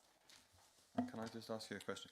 Yes. In paragraph 6 of the Cabinet report, it says that to finalise the assumptions in relation to future contract inflation and demand, that the Cabinet members with responsibility and strategic directors are still working on it. But for E&I, you've got certain big contracts like ringways and, of course, the waste contract, where you do really know what the figures are. I do know those specifically, yes. So we're much more, we're not, these figures aren't going to change then? I can't say they won't change, because there's other contracts other than those two big ones. I mean, there's hundreds of contracts within E&I. Okay. The big ones, I can't. It won't. In my professional opinion, it won't materially change. Okay, that's what I just wanted to check. Because the big ones are already in. Already in, aren't they? Yeah. Okay. So just very quickly moving on to the savings within E&I. So the full year effects, the only ones from last financial year into the new financial year is a full year effect of a couple of voluntary redundancies, and obviously the staff have left, so that saving will be delivered. And then there's a series of new savings targets which are being considered by Cabinet and Council. The majority of them are in Paul's World here, so I will leave any specific questions for Paul to answer. He's really grateful to me on that one, aren't you, Paul? Absolutely. But they are your world, so I will leave them to you to answer if you've got any specific questions. The majority of them are vacant posts, so it's not restructures as such, it's posts that are currently vacant. The review of street lighting, that is with the additional LEDs, as you've known, we've talked about it quite a lot. It's more efficient, energy efficient, so the cost of energy is reducing. That's continuing and growing into next financial year. We are looking at reviewing income in section 27838. Again, you have your expert behind me here. And the main thing for me on here is the additional grant that we're getting in from BSIP. So I think that's all I want to say on the savings, and then the final is just an extract of the Appendix 1. Now, as just before you, are there any other questions on up to slide 18? We've got, no. Yes, Emma. Thank you. Yeah, it was just obviously on the contract inflation on page 17. How are we going to try and challenge this? I know we are going to, it says in there, but how are we going to do that? We've got to try and make sure that we are being very can't think of the word, but you know, we've got to try and make sure we are keeping these as low as possible and as so what's the plan? What's the plan, Stan? So we have some very, very expert commissioners within our organisation, and this isn't something that's only happening now. It's something that they've been doing for years. Paul and the transport team, for example, are doing contract negotiations every minute of every day for new placements. It is going to get harder. We know it's going to get harder.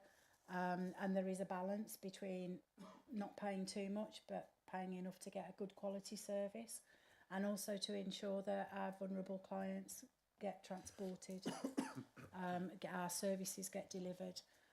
Whatever we're doing, we've got to do it with good value for money.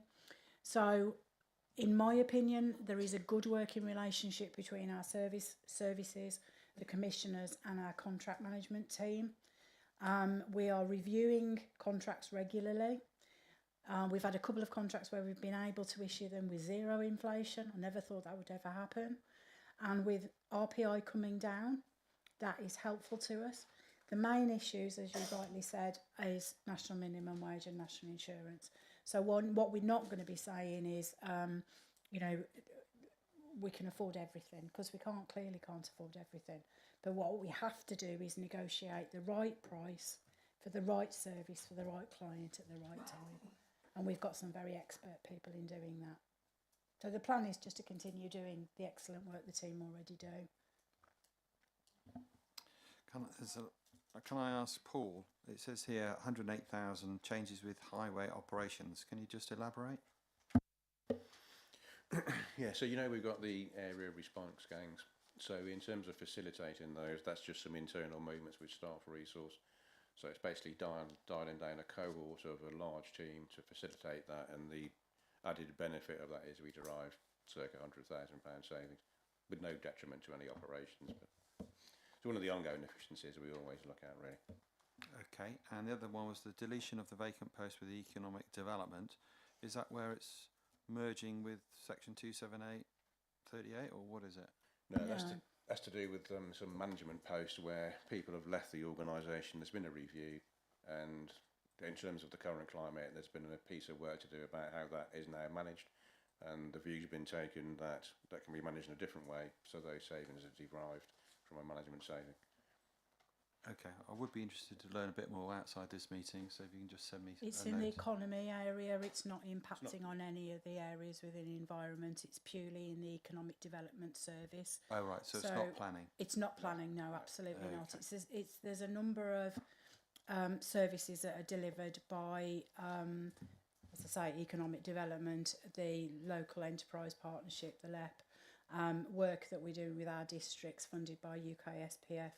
All of those areas completely outside of the environment, what the environment panel touches.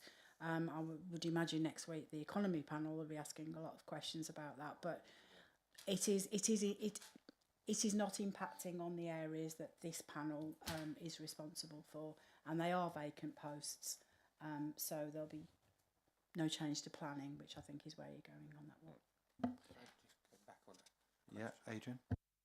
Thank you very much. I forgot to mention earlier on, with the savings with the home to school transport, I understand that we are making good savings by trying to offer parents the ability to be able to take those two children to school. Will that continue?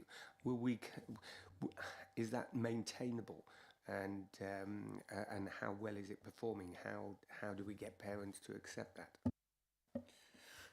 That's a good question. There's a suite of things we do in obviously trying to mitigate the significant increase in demand and subsequent additional cost in home to school transport. That's absolutely one of the key things we do. So just from the get-go, so anybody who enters the authority in terms of trying to ascertain transport, that we now badge that is transport assistance. So our first offer is always, could you transport your child for school? This is the rate. And that's been quite successful. It's better percentage take up this year than it was last year. It isn't mandatory, it is voluntary, so we can only ask parents if they would like to do it. We can't impose that. If it's beneficial for the parent and the child, bearing in mind some of the nature of the children are transported, and that works really well.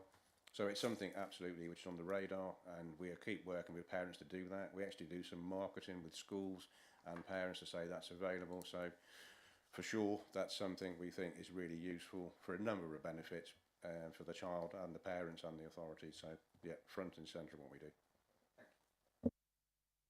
Okay, Dan. Thank you, and apologies, Steph, I'm going to bounce around some pages here, but I need to do some maths. We've mentioned previously that generally speaking we hit about 75% of target savings in a year, and I think that was roughly the same last year. And we had 12.5 million savings this year, which means we must have missed somewhere in the region of about 3 to 4 million. We've got 4 million carried over from last year. So, sorry, it's 14.2 million last year that we had was savings. 12.5 million this year, of which 4 million we've already got in action happening. So of that 8 million, I'm estimating that's probably somewhere in the region of about 1.5 million we may not make on the basis of statistics and the fact that we have a trend. And we only have 6.9 million in reserve, and we may have some particularly expensive things to deal with. Well, in terms of the actual risk reserve, that's what we have. Everything else is assigned in some way. How much of the assigned stuff can we use if that's like 6.9 million does get kind of used up in some way? Flipping it, Dan, that's a good question. I like that question, Dan. I'm going to refer you to, I'm very, very busily trying to find it, the paragraph, but maybe I can't find the paragraph now. I'm going to refer you to the paragraph that is talking about the corporate contingency, and that's in paragraph 67 to 69 of the Cabinet report. So you're absolutely right. We tend to use the risk reserve to cover us for any non-delivery of savings or creations of overspends. So the risk reserve will be used to fund the overspend in 24-25. And you're absolutely right. One of the reasons for the overspend is non-delivery of savings. So if you're going into next financial year, what we have said is we've got 12.5 million of savings. If we don't deliver them all, what that'll generate is an overspend. We as a local authority are continuing to look at alternatives, but if it does generate an overspend of around 1 million, where do we get that? Where do we fund that from? So in paragraph 67, what it says is the council is required to ensure that it has sufficient funding available either through contingency budgets or reserves to cover risk. What it doesn't say is that risk is including of overspend. Most councils have a contingency budget built into the revenue account to fund risks occurring which may be ongoing and reduce reliance on timely limited reserves. Worcestershire does not have such a contingency and has been heavily reliant on its risk reserve. For 25-26, it's recommended that the council has a corporate contingency due to the significant decrease in level of risk reserves. Goes on and on. Paragraph 67, a total of 13.5 million of contingency has been built into the budget, partially funded by the extended producer responsibilities grant, because we may have to use some of that for waste, but we may not. So, to long-winded answer to a very good question, it tells you in paragraph 67.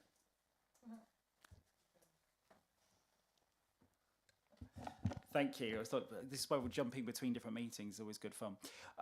The £33 million that we may have to go and ask the government, which sounds like we then have to take a loan out for. It might just be me, but generally speaking, when I overspend and my bank knows it, they then try and hike up interest rates. Are we expecting to see that we will be having to pay quite a lot on that 33? Are we seen as high risk on that? How will that be perceived when we're borrowing it? Or are we borrowing it from very friendly people who will be giving us 2.4% and will be giving us a big hug afterwards? Again, great question. What we will do is it will be part of our normal treasury management and borrowing. So if you think about, it's a permission to borrow up to 33.6 million if it gets approved. So it doesn't mean we're going to the bank tomorrow and saying, can I have a loan of 33.6 million, and we get the money and it sits in our bank account.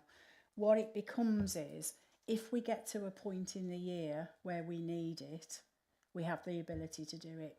So it may not be that we may not draw it down at all. We may draw it down, if you think about net budget of 450 million over 12 months, it's probably 1 month's worth of expenditure. So we probably wouldn't need to draw it down, if we needed to draw it down in totality, probably until next February. In our hope that interest rates are favourable for us, we're not seen as high risk. Most local authorities are not seen as high risk because we can't actually go bankrupt. It's not possible. So we're not high risk. And we've got a brilliant treasury team that lends and borrows every day. And we can borrow from other local authorities, and we do tend to get better interest rates from other local authorities. So the answer is I hope not. The previous government did have a policy whereby if you had exceptional financial support, you had to borrow it from the Public Works Loan Board, and it had to be at 1% above the rate. That's been abolished by the new government. So there is no penalty on interest rate. So it's our understanding that we would borrow it in the normal way.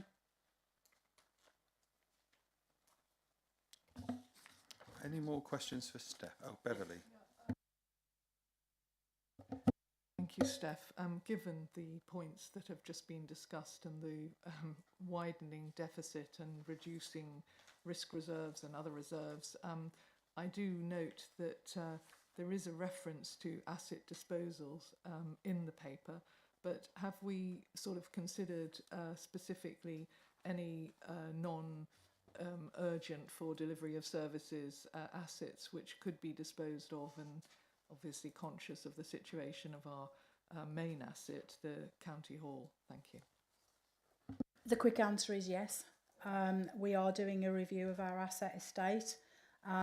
What's the best use of it? Is it to continue? Is it to relinquish? Is it to use it for different things? Yes, there'll be an absolute review. Obviously, with the sale of an asset, you can only have the income once, but you can use that income to avoid having to borrow, and also you can use that income to invest in transformation. So yes is a simple answer, and the property services team are going through that process. I won't say as we speak, but certainly at this time they're going through that process. Okay, well, I think we're nearly at the end. Just a couple of questions from me. Oh, Adrian, sorry. Thank you very much. I didn't actually realise that we could borrow from other councils, which is really interesting. Is that a set rate, or in fact are we able to loan to other councils ourselves and make use of a beneficial rate? Absolutely. There isn't a fixed rate. Local authorities can sort of trade with each other should they wish to. And it's up to their treasury managers to negotiate with each other on the sort of interest rates associated with that. And just a little bit of information on that, I guess. If you think about us as a local authority, we may receive a grant. So, for example, we had on one particular day £20 million come into our bank from the government relating to the A38 scheme. We aren't going to spend £20 million in a day, so we had £20 million sitting in our bank account. We may spend £20 million the next day on salaries if it's payday. So we can loan that money out quite easily for a day and earn interest. And we can loan that to another local authority who may be paying their salaries that day and having a grant the following day.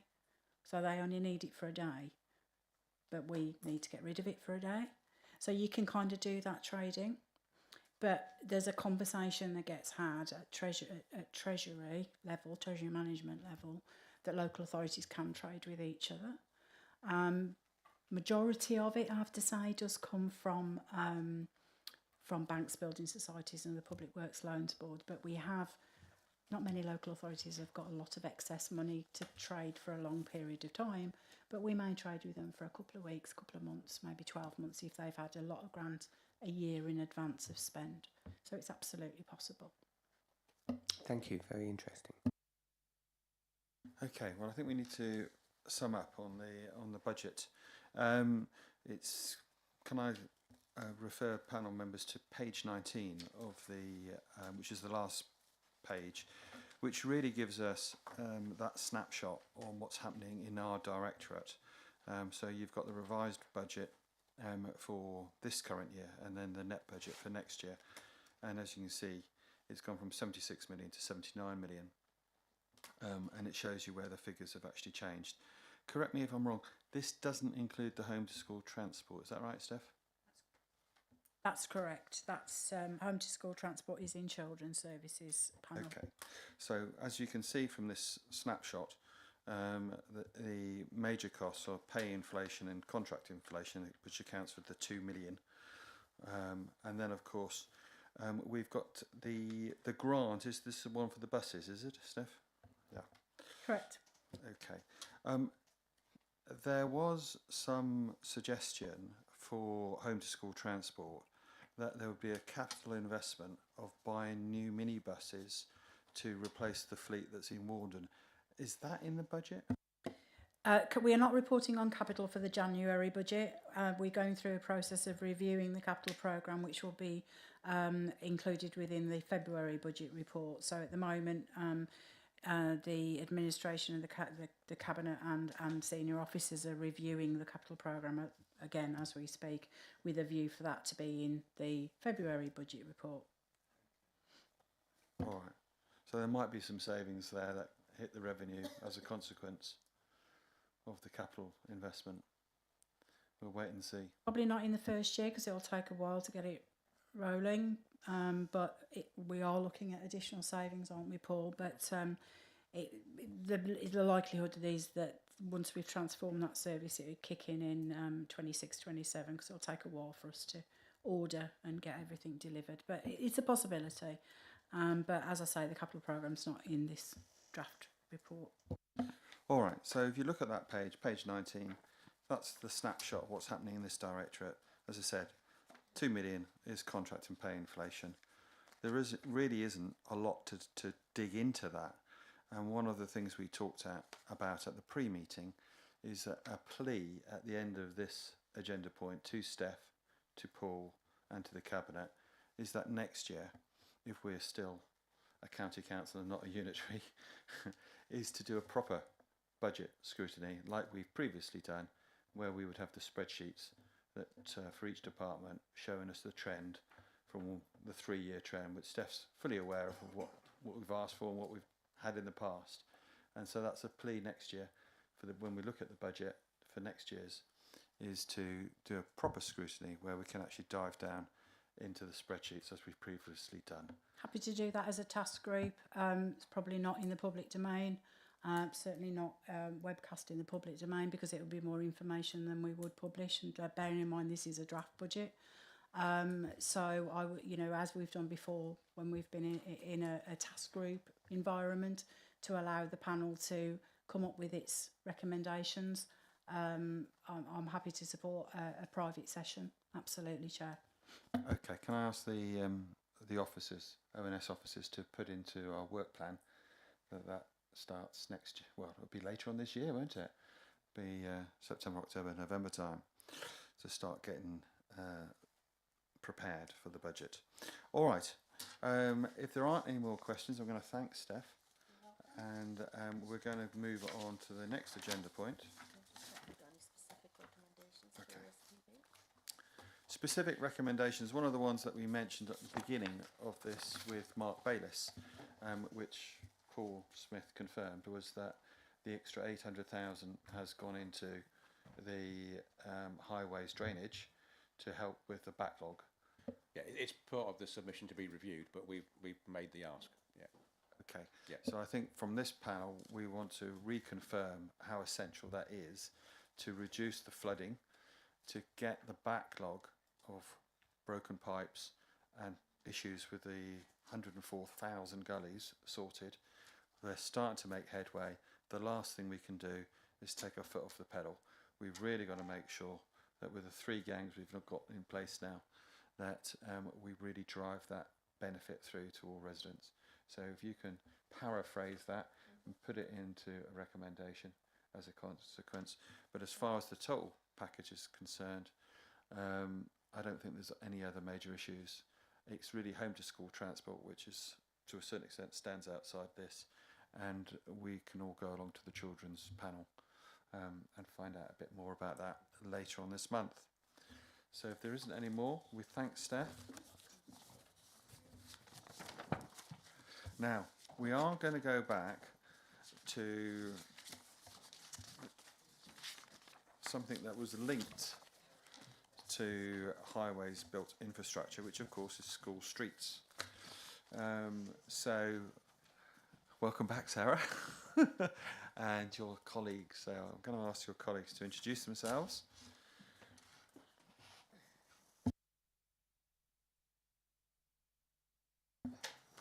So welcome Rachel and welcome Jackie.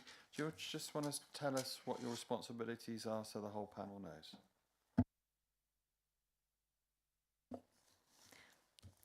My name's Rachel Datland. I'm the Countryside Green Space Gypsy and Traveller Service and Road Safety Education Manager. And I'm Jackie Phillips. I'm the Road Safety Education and Skills Team Leader, and I sit under Rachel in the Adults and Communities Directorate. Okay, thank you. Right, all the members have got agenda item 7 in front of them. Do you want to, one of you, Rachel, maybe, to just do an introduction, or how do you want to play this? Okay. Jackie's here to talk about walking bus. Does that need any introduction from Sarah first? Okay, Sarah, back up to you. Yeah. Over to you then. Yes, so the report that I've provided on school streets is a draft proposal on how the County Council could approach being able to implement school streets. It would be request based and led by the school and community. And there's a proposed, it's a proposed application process with the traffic management service providing the experimental traffic regulation orders that would be necessary in order to implement traffic restrictions on a street given at very set times. There are a number of school streets across the country, mainly in metropolitan areas. Obviously, London is the key area for school streets. There are proposed school streets in Gloucestershire. There are a few trials around the country in shires. It is more difficult outside of London. London implement a camera-based school street enforcement. It's very strict. There's basically only people who have an address within the school street are able to have a permit, and therefore no deliveries, no visitors, no. It's quite stringent. In other areas of the country where that isn't considered to be particularly popular, they go for the marshals approach, and the advantage of the marshals is it's more it's less authoritarian. I think the word is, I'm not sure, I'm probably possibly not the right word, but it's more of a sort of conversation between the people running a school street. You're able to then express the rationale behind it, talk through if there's someone who desperately needs to get in, it's a taxi who's picking up a resident for an important trip, and also remind people that they must drive as though they're driving through a pedestrianised area. So there are advantages to that, but the problem that most areas have that have ever gone forward with this is the volunteer marshals, recruitment. So in the situation in the report that I've written, it, I'm saying that you wouldn't necessarily need to have an experimental traffic order that was Monday to Friday, every morning, every evening. You could theoretically have it summer term only. You could have it on Thursdays and Fridays. It is really a little bit more flexible in relation to how it would be managed.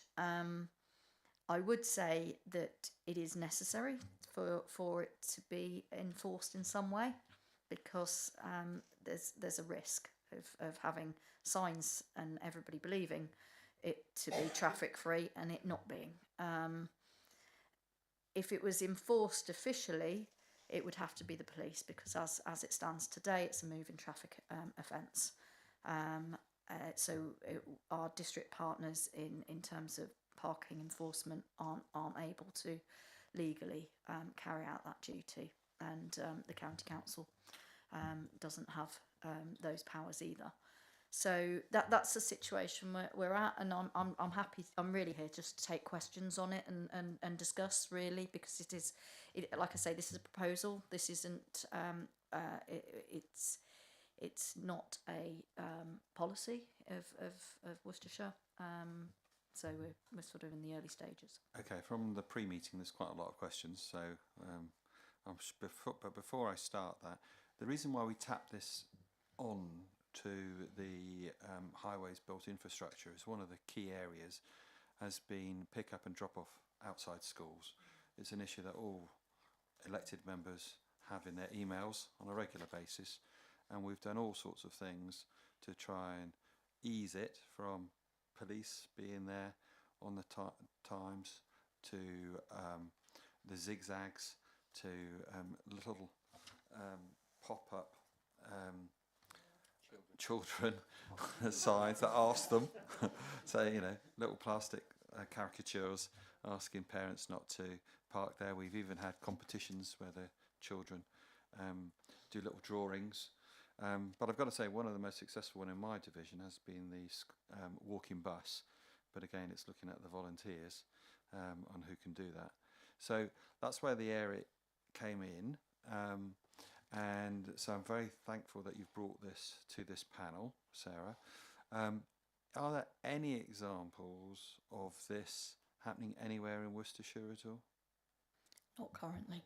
No. There's in one of the areas of most interest is Thornlow Walk in Worcester, Okay. and they the community have had days when they've shut the road and walked and cycled. I think it was done as an event, but it hasn't got to that stage of having a formal ETRO or a set school street designation. No. Okay. And you mentioned there was one in Gloucestershire. Have you found out a bit more about what's happening in Gloucestershire? Is it working? Gloucestershire have trialled school streets through their experimental traffic regulation order. They do struggle with the recruitment for marshals, and they haven't moved forward with their phase 2 as yet. It was 2 schools in Gloucestershire. I wouldn't say it's not successful. It's sort of stalled somewhat. Right, so you've got the background, so we're going to throw it open. Tracy first, then Beverly, and then Andrew, then Adrian. Right, fire. Thanks very much, and thanks very much for the report. And the one thing I can see is it's a possible another piece of kit in the tool bag, isn't it, for councillors? Because as you very rightly say, Chair, it's everywhere, isn't it? Every councillor will have a school in their area, and around that school there will be parking issues. There will be moans from residents, moans from the children, the parents of the children who are going to the school. So I see that as a real positive from that side of it. The downside for me is, and it is around the marshals, because they have no enforcement powers, do they? So they would stop every car and say, what are you doing in this area? we'd prefer you not to go through. But they can't enforce in any way, can they? So if somebody wants to carry on driving through, they can't stop them, can they? No, only the police can stop Only the the police can vehicles. stop them. Yeah. Which I can see as being one of the downsides. But I do see it as a tool for councillors, maybe, that they could say to the school, this is a way of, you know, if you can get some marshals, we can have a look at doing it. The ETRO would allow them to barrier the road, and therefore, and then, you know, vehicles would have to stop. If I think the advantage of the marshals is that if they have a valid reason to come through, then they can manoeuvre things out of the way and let them through. That's interesting. Thank you. Yes, thank you. I would like to echo your words, Councillor Onslow. Very useful report. Great to see it coming. I know that we've had a lot of discussion about this, including a notice of motion, so really, really good to see this paper. I just wondered if we have looked at schools that would be more ideally positioned on the streets where they're located to have a school street, should parents and the school wish to participate, because some schools are on very minor roads without lots of through traffic. I can think of a few across Great Malvern. You mentioned one in Worcester that might be a target. But is there some way we could sort of work with our members to help, you know, they help identify these schools that could actually be brought forward, because others, I can imagine, would be very difficult locations, to sort of actually maybe get a trial going, or a few trials, a few schools where trials could be set in place. I think I'm interested in hearing from anyone who thinks they've got the support of the school and the community. Yes, to move forward. I think that's where the difficulty has been in really being able to resource it from a community's point of view. Can I suggest, because it's sort of like egg and chicken situation, isn't it, here? You've put this policy proposal together. What we need is a school to take up and trial it. So is there a way that you can give elected members either a leaflet or something on the web page, which we can share with schools to say, look, does your school want to participate in an experimental new policy? And then we can go out and talk to the different heads and different parents, etc. Yeah, I could certainly develop the report into a web-based application or a leaflet. Yeah. Andrew. Thank you very much. So this is a really positive and very much needed development, and well done for getting a good start on this. It's really vital. I do have some concern about how much burden this proposal puts on schools, and I'm wondering what support county will be able to offer schools and volunteers. So we've spoken about barriers, we've spoken about PPE that marshals would need, for example.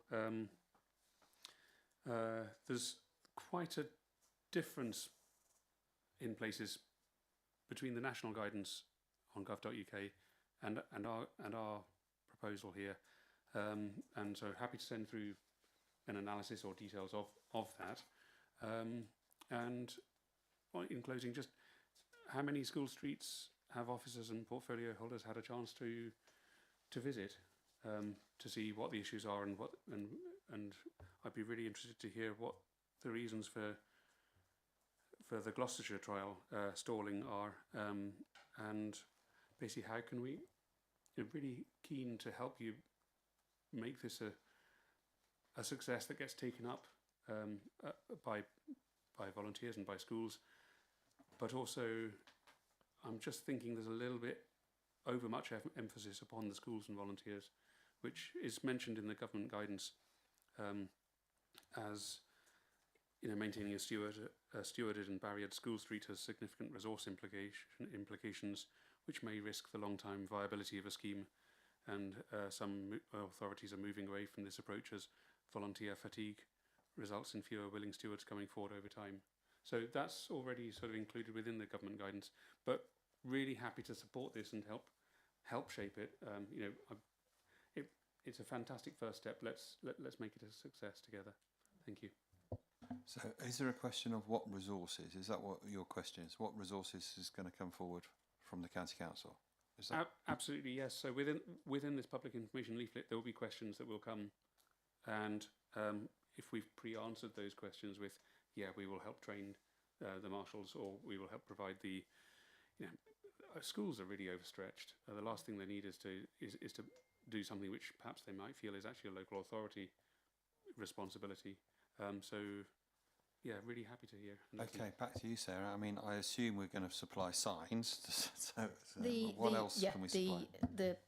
The traffic regulation order and the signage is something the Traffic Management Service has could resource within. Well, we can resource that, assuming that we're talking about a relatively small number. As it stands at the moment, I don't have any available resources for the other side of the coin, such as PPE or training or provision of barriers. Though that would be in your world, wouldn't it, Paul? The barriers, and possibly in Rachel's area when it comes to training. But as far as I know, we don't have budget allocation for that sort of thing. Okay. Is there anything you want to add, Paul? I just think in terms of economies of scale from a procurement perspective and assisting schools, so I'm sure we could find someone to give them access to maybe some of the frameworks we use. So regarding purchase of PPE and signage, I'm sure we can assist. So you're right. It's a brilliant initiative, and it needs to be supported. But being candid, we're not geared up to do it. But if it's about the scales of the ask, as Sarah says, if it's relatively small and incremental, that's fine. But I'm sure we can assist with, I say, PPE and signage and all that sort of stuff. Okay, so because really you're only looking for a few trials to start off, 1 or 2 schools, so it's not going to be huge amounts of money. They'd all be experimental traffic regulation orders, and that runs for 18 months. And I think it's at that stage you look at whether or not you'd want to make the order permanent, and move on from there. And I think that's why there may be a sort of, as was mentioned about the fatigue and the stalling of schemes, because they all start off as experimental traffic regulation orders, and if there is any issue with it continuing, then the decision may be to end the order. It involves the community that live on the street as well, what their thoughts are about the experiment, and there may be issues, objections that come forward from there. Okay, Adrian. Thank you, and I'm really, really pleased to see this, because I've already had these discussions with residents on the street. I've looked at multifaceted approach, and this was one of them. One of the others was a junior PCSO scheme with the police that has worked very, very well.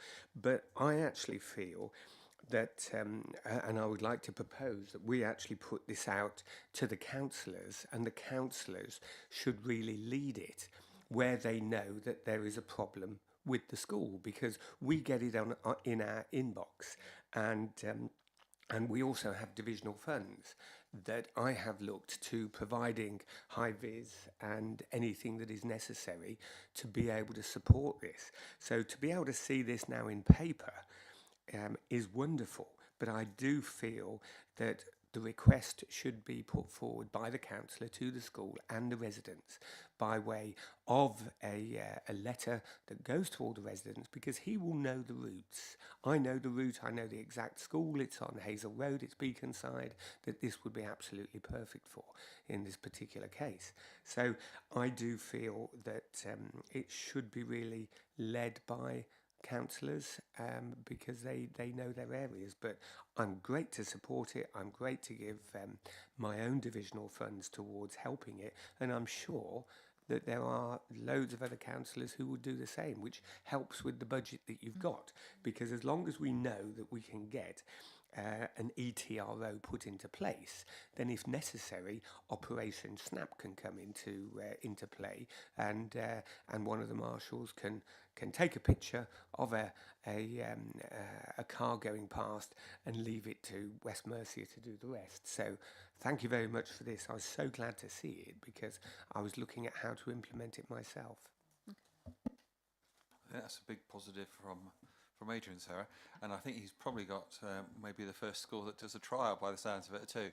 So I think it's all the panel members all seem to be excited about this proposal. So I think really the next stage is to try and get some examples, some trials, and see how it works out.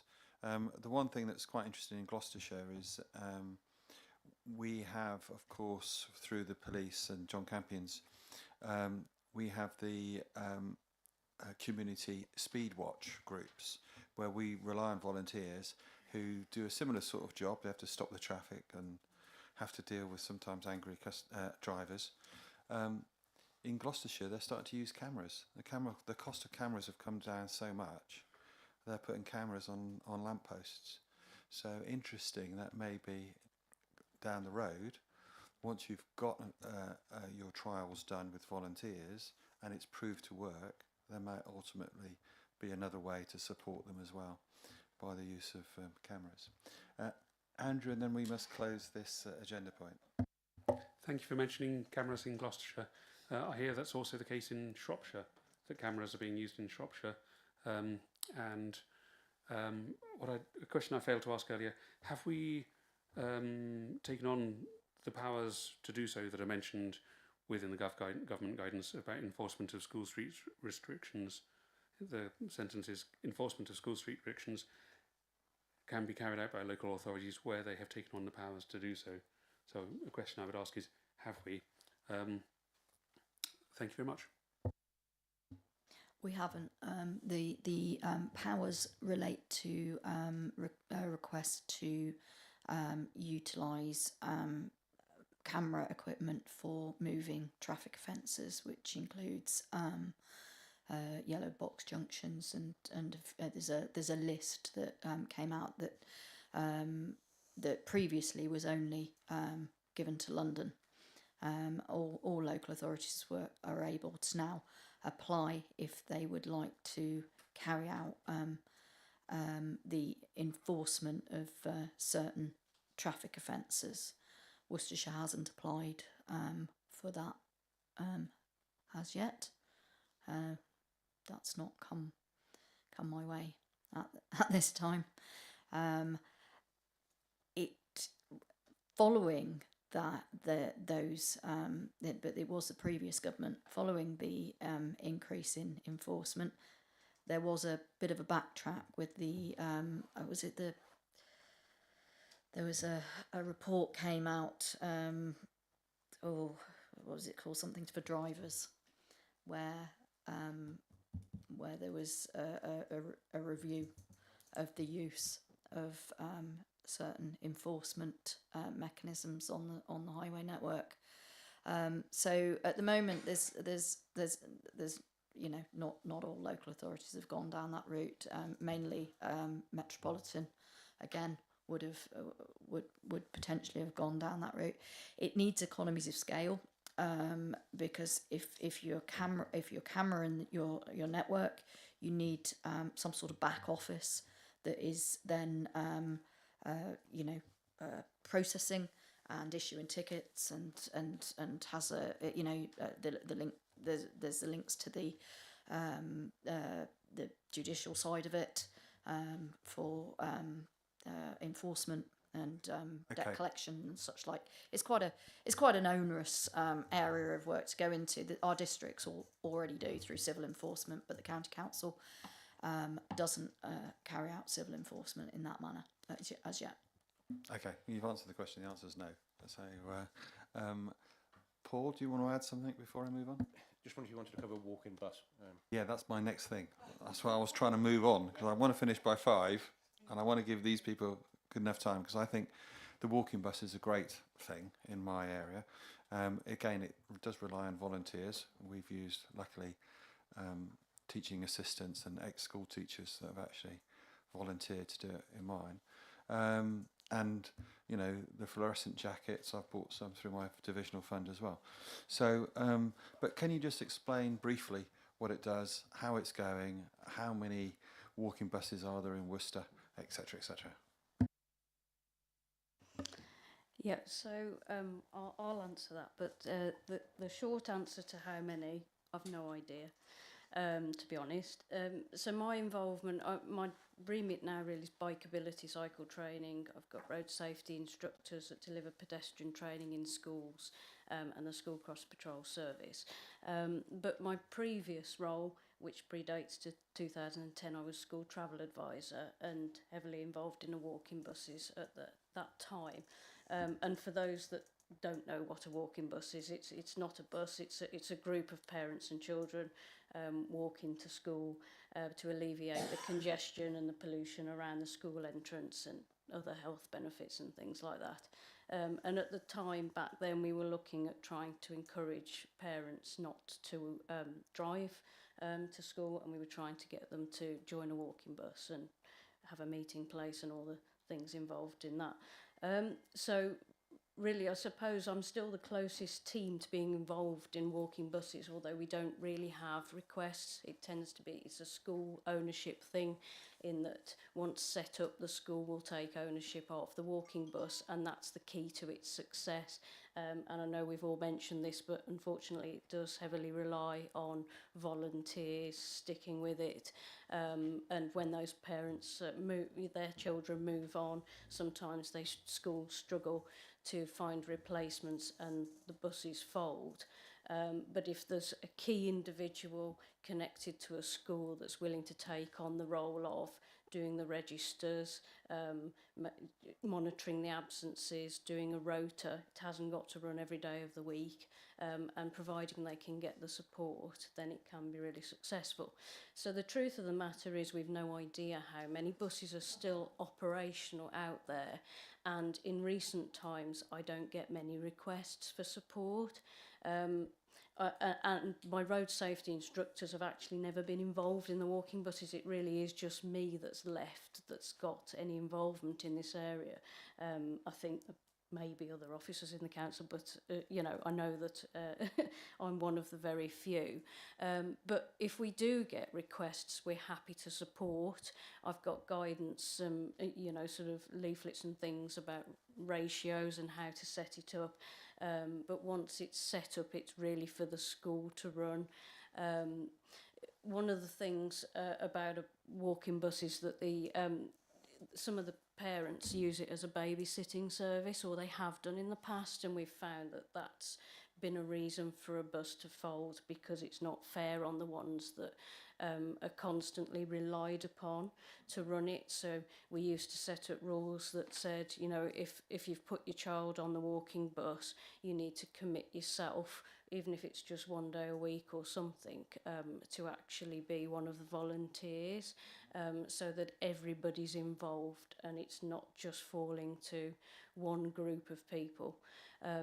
But we, you know, my instructors can offer pedestrian training. We can help look at routes. So, you know, if it fits in nicely with the school streets, if that's something that's going to come off and we can get some schools involved in that scheme, then my team's happy to support by seeing if those schools want to set up a walking bus and helping them with the initial bits, of looking at the route that they could do, giving the pedestrian training to the parents and the pupils on the walking bus. Yeah, we're happy to support wherever we can.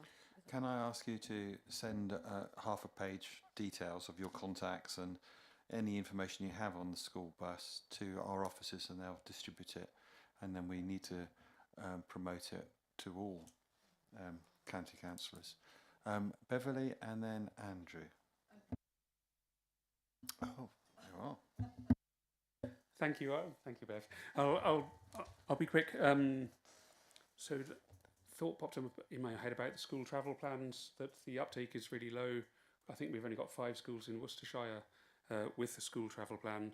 And this is the process of looking at the last half kilometre near the school. What are the barriers? What are the obstacles? What needs to be changed from a highways perspective or infrastructure perspective? You know, what are the barriers to people actually walking or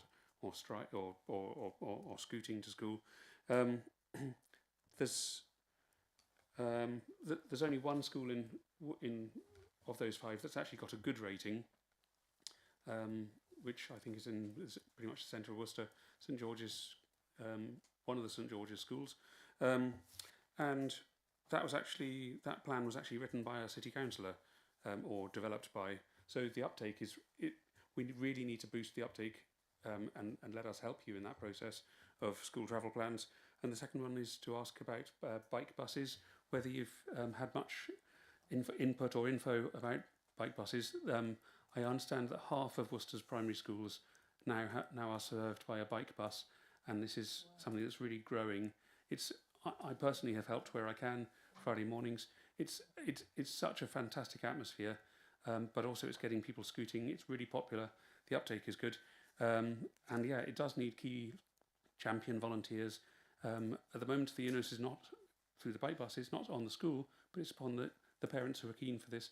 Obviously, keeping the momentum going is really important, but it's really encouraging to hear that. And there's a bike bus summit this year where someone's coming over from the States, so it's actually being held in Worcester in April, I think it is. So, you know, really would love to connect there on that and help bring this, you know, on 2 feet in 2 wheels or however many wheels and feet one needs. Thank you. So have you heard about bike bus? Do you know anything about bike bus? I have heard of it. I was aware of sort of half a dozen schools involved. I didn't realise it sort of grown beyond that. My only really involvement in it is that we were approached by somebody, and the name escapes me, wanting some training because they were going to set up a bike bus for the school. We did offer them some training because we deliver grant funded bikeability to pupils. If we're training adults, there's a charge because we don't have funding for that, but we're happy to provide any cycle training to anybody who wants it in Worcestershire. And we didn't hear back from that. We have approached some of the schools that are doing the bike buses, and we if anybody's got any contacts, I'd appreciate it, because what we actually want to do is deliver cycle training to the volunteers that are running the bike buses, so that we know that they've got the skills to operate the snake riding that's involved successfully and obviously safely to school. But we're at the moment we're at a brick wall with that. But if we've got contacts, that would be great. Maybe linking Andrew and Jackie up together, you can help on that score. All right. Thank you. Thank you. Are there any more questions? Oh, Beverly. Thank you very much indeed, yes. Well, I just wanted to say also, like everybody else, I think walking buses, bike buses are fantastic, all part of getting people out of cars and active travel, which is, you know, as we've heard, is got a 50% target for short journeys by 2030. I wondered how we're promoting these travel options for school children, especially given the challenges of congestion when parents are taking, you know, young children to school, which causes a lot of problem, especially in our urban centres. So how are we promoting it? And I also felt, given Adrian, Councillor Chris's comments earlier, that there was a much greater role for members with these schemes. We know our schools, we're liaising with them regularly. If we're not promoting it as a council, then can you promote it to us, and we in turn, you know, maybe it's another leaflet situation, we promote it to the schools. Thanks. I'm going to pass that back. I think you said there wasn't any promotion at the moment, but you've got some old leaflets from 2010, and she's very happy to give them to you, Beverly, with all the contact details. But I'm going to hand it back to Jackie. Yeah, I mean, really, I am going back to my old school travel advisor remit, which ended because it was grant funded in 2010. So, I mean, these days my role is to deliver the grant funded bikeability scheme, and also school crossing patrol service and road safety education. So, whilst I'm happy to help where that fits. I don't really know that there is an officer within the council with that sort of sustainable travel, as I would probably call it, remit at the moment. But let's get the elected So, members to yeah. work. All right, get them to work and get them to speak to the schools.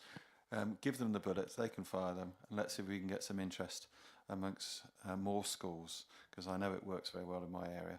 But I, once it's been set up, as you say, the schools operate it, and what you need is a proactive volunteer that's loves doing it and carries on doing it. And sometimes, as you say, the parents, their kids leave school and they lose enthusiasm.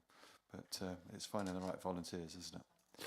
Okay, any more questions? Oh, Adrian, yes, I keep missing you, don't I? I'm sitting right next to you. Thank you very much. And again, I am wonderfully supportive of this. I do a lot of cycling myself. So as I understand it from bike buses, that they can also get funding from the Public Health Department for this purpose, because that's what my own emails have said from, I think, Rob Collier, who I think is from Bike Worcester. But that'd be great that we are instigating this as well. And I think it's something that the councillors should be able to lead on. I definitely want to try and lead on this in my own area, but unfortunately my area covers Lickey, and whilst I can cycle up the Lickey hills, I think a sort of 6 and 7 year old would probably want a tandem. So I don't think it's a hill, but it seems other people do. But I think we've got to look at, as I said before, a multifaceted approach. And if we can do all of these, I think it will be great, because once you start youngsters on that path of cycling, it's something that will keep them going, gives good health, and saves on the environment. So it's a win-win-win for us all. So I want to promote this. If you send over those details, I'm going to be happily going to the schools and pushing it. So thank you. Thank you, Adrian. Sorry to... Must be my peripheral vision. I must go to Specsavers. Right, I think that's the end of that topic. I'd like to thank Rachel and Jackie for coming along, and Sarah, thank you very much for coming along today. So, you know, Malvin's, where's our county hall? That's what I want to know. Anyway, I'm going to go on to the next agenda point, which is the work plan.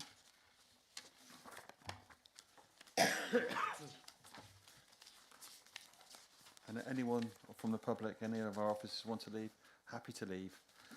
This is a bit of the boring part of the meeting. Right, work plan.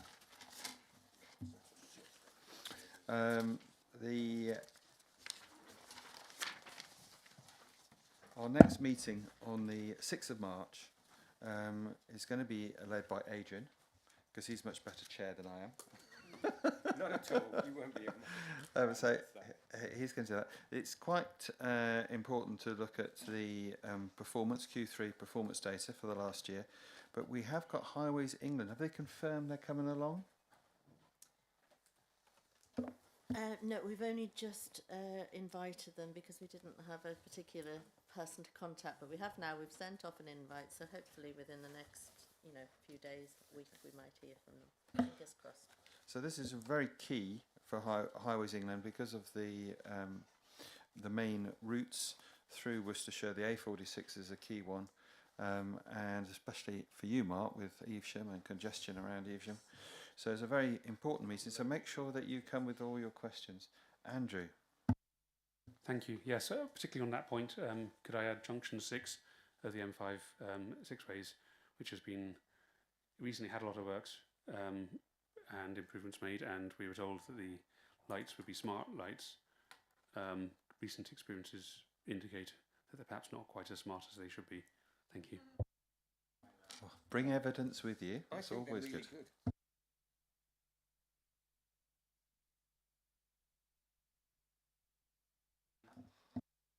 Okay, I'll leave you to discuss that at that meeting.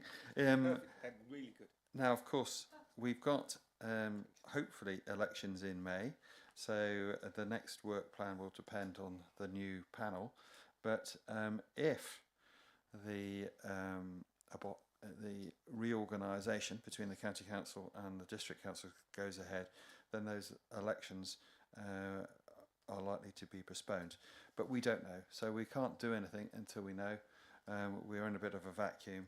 It's out of our hands. So let's see what happens. If for any reason the elections are run, I'm not standing, so I won't see you following the new council form.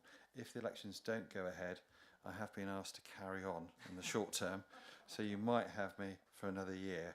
So who knows? But if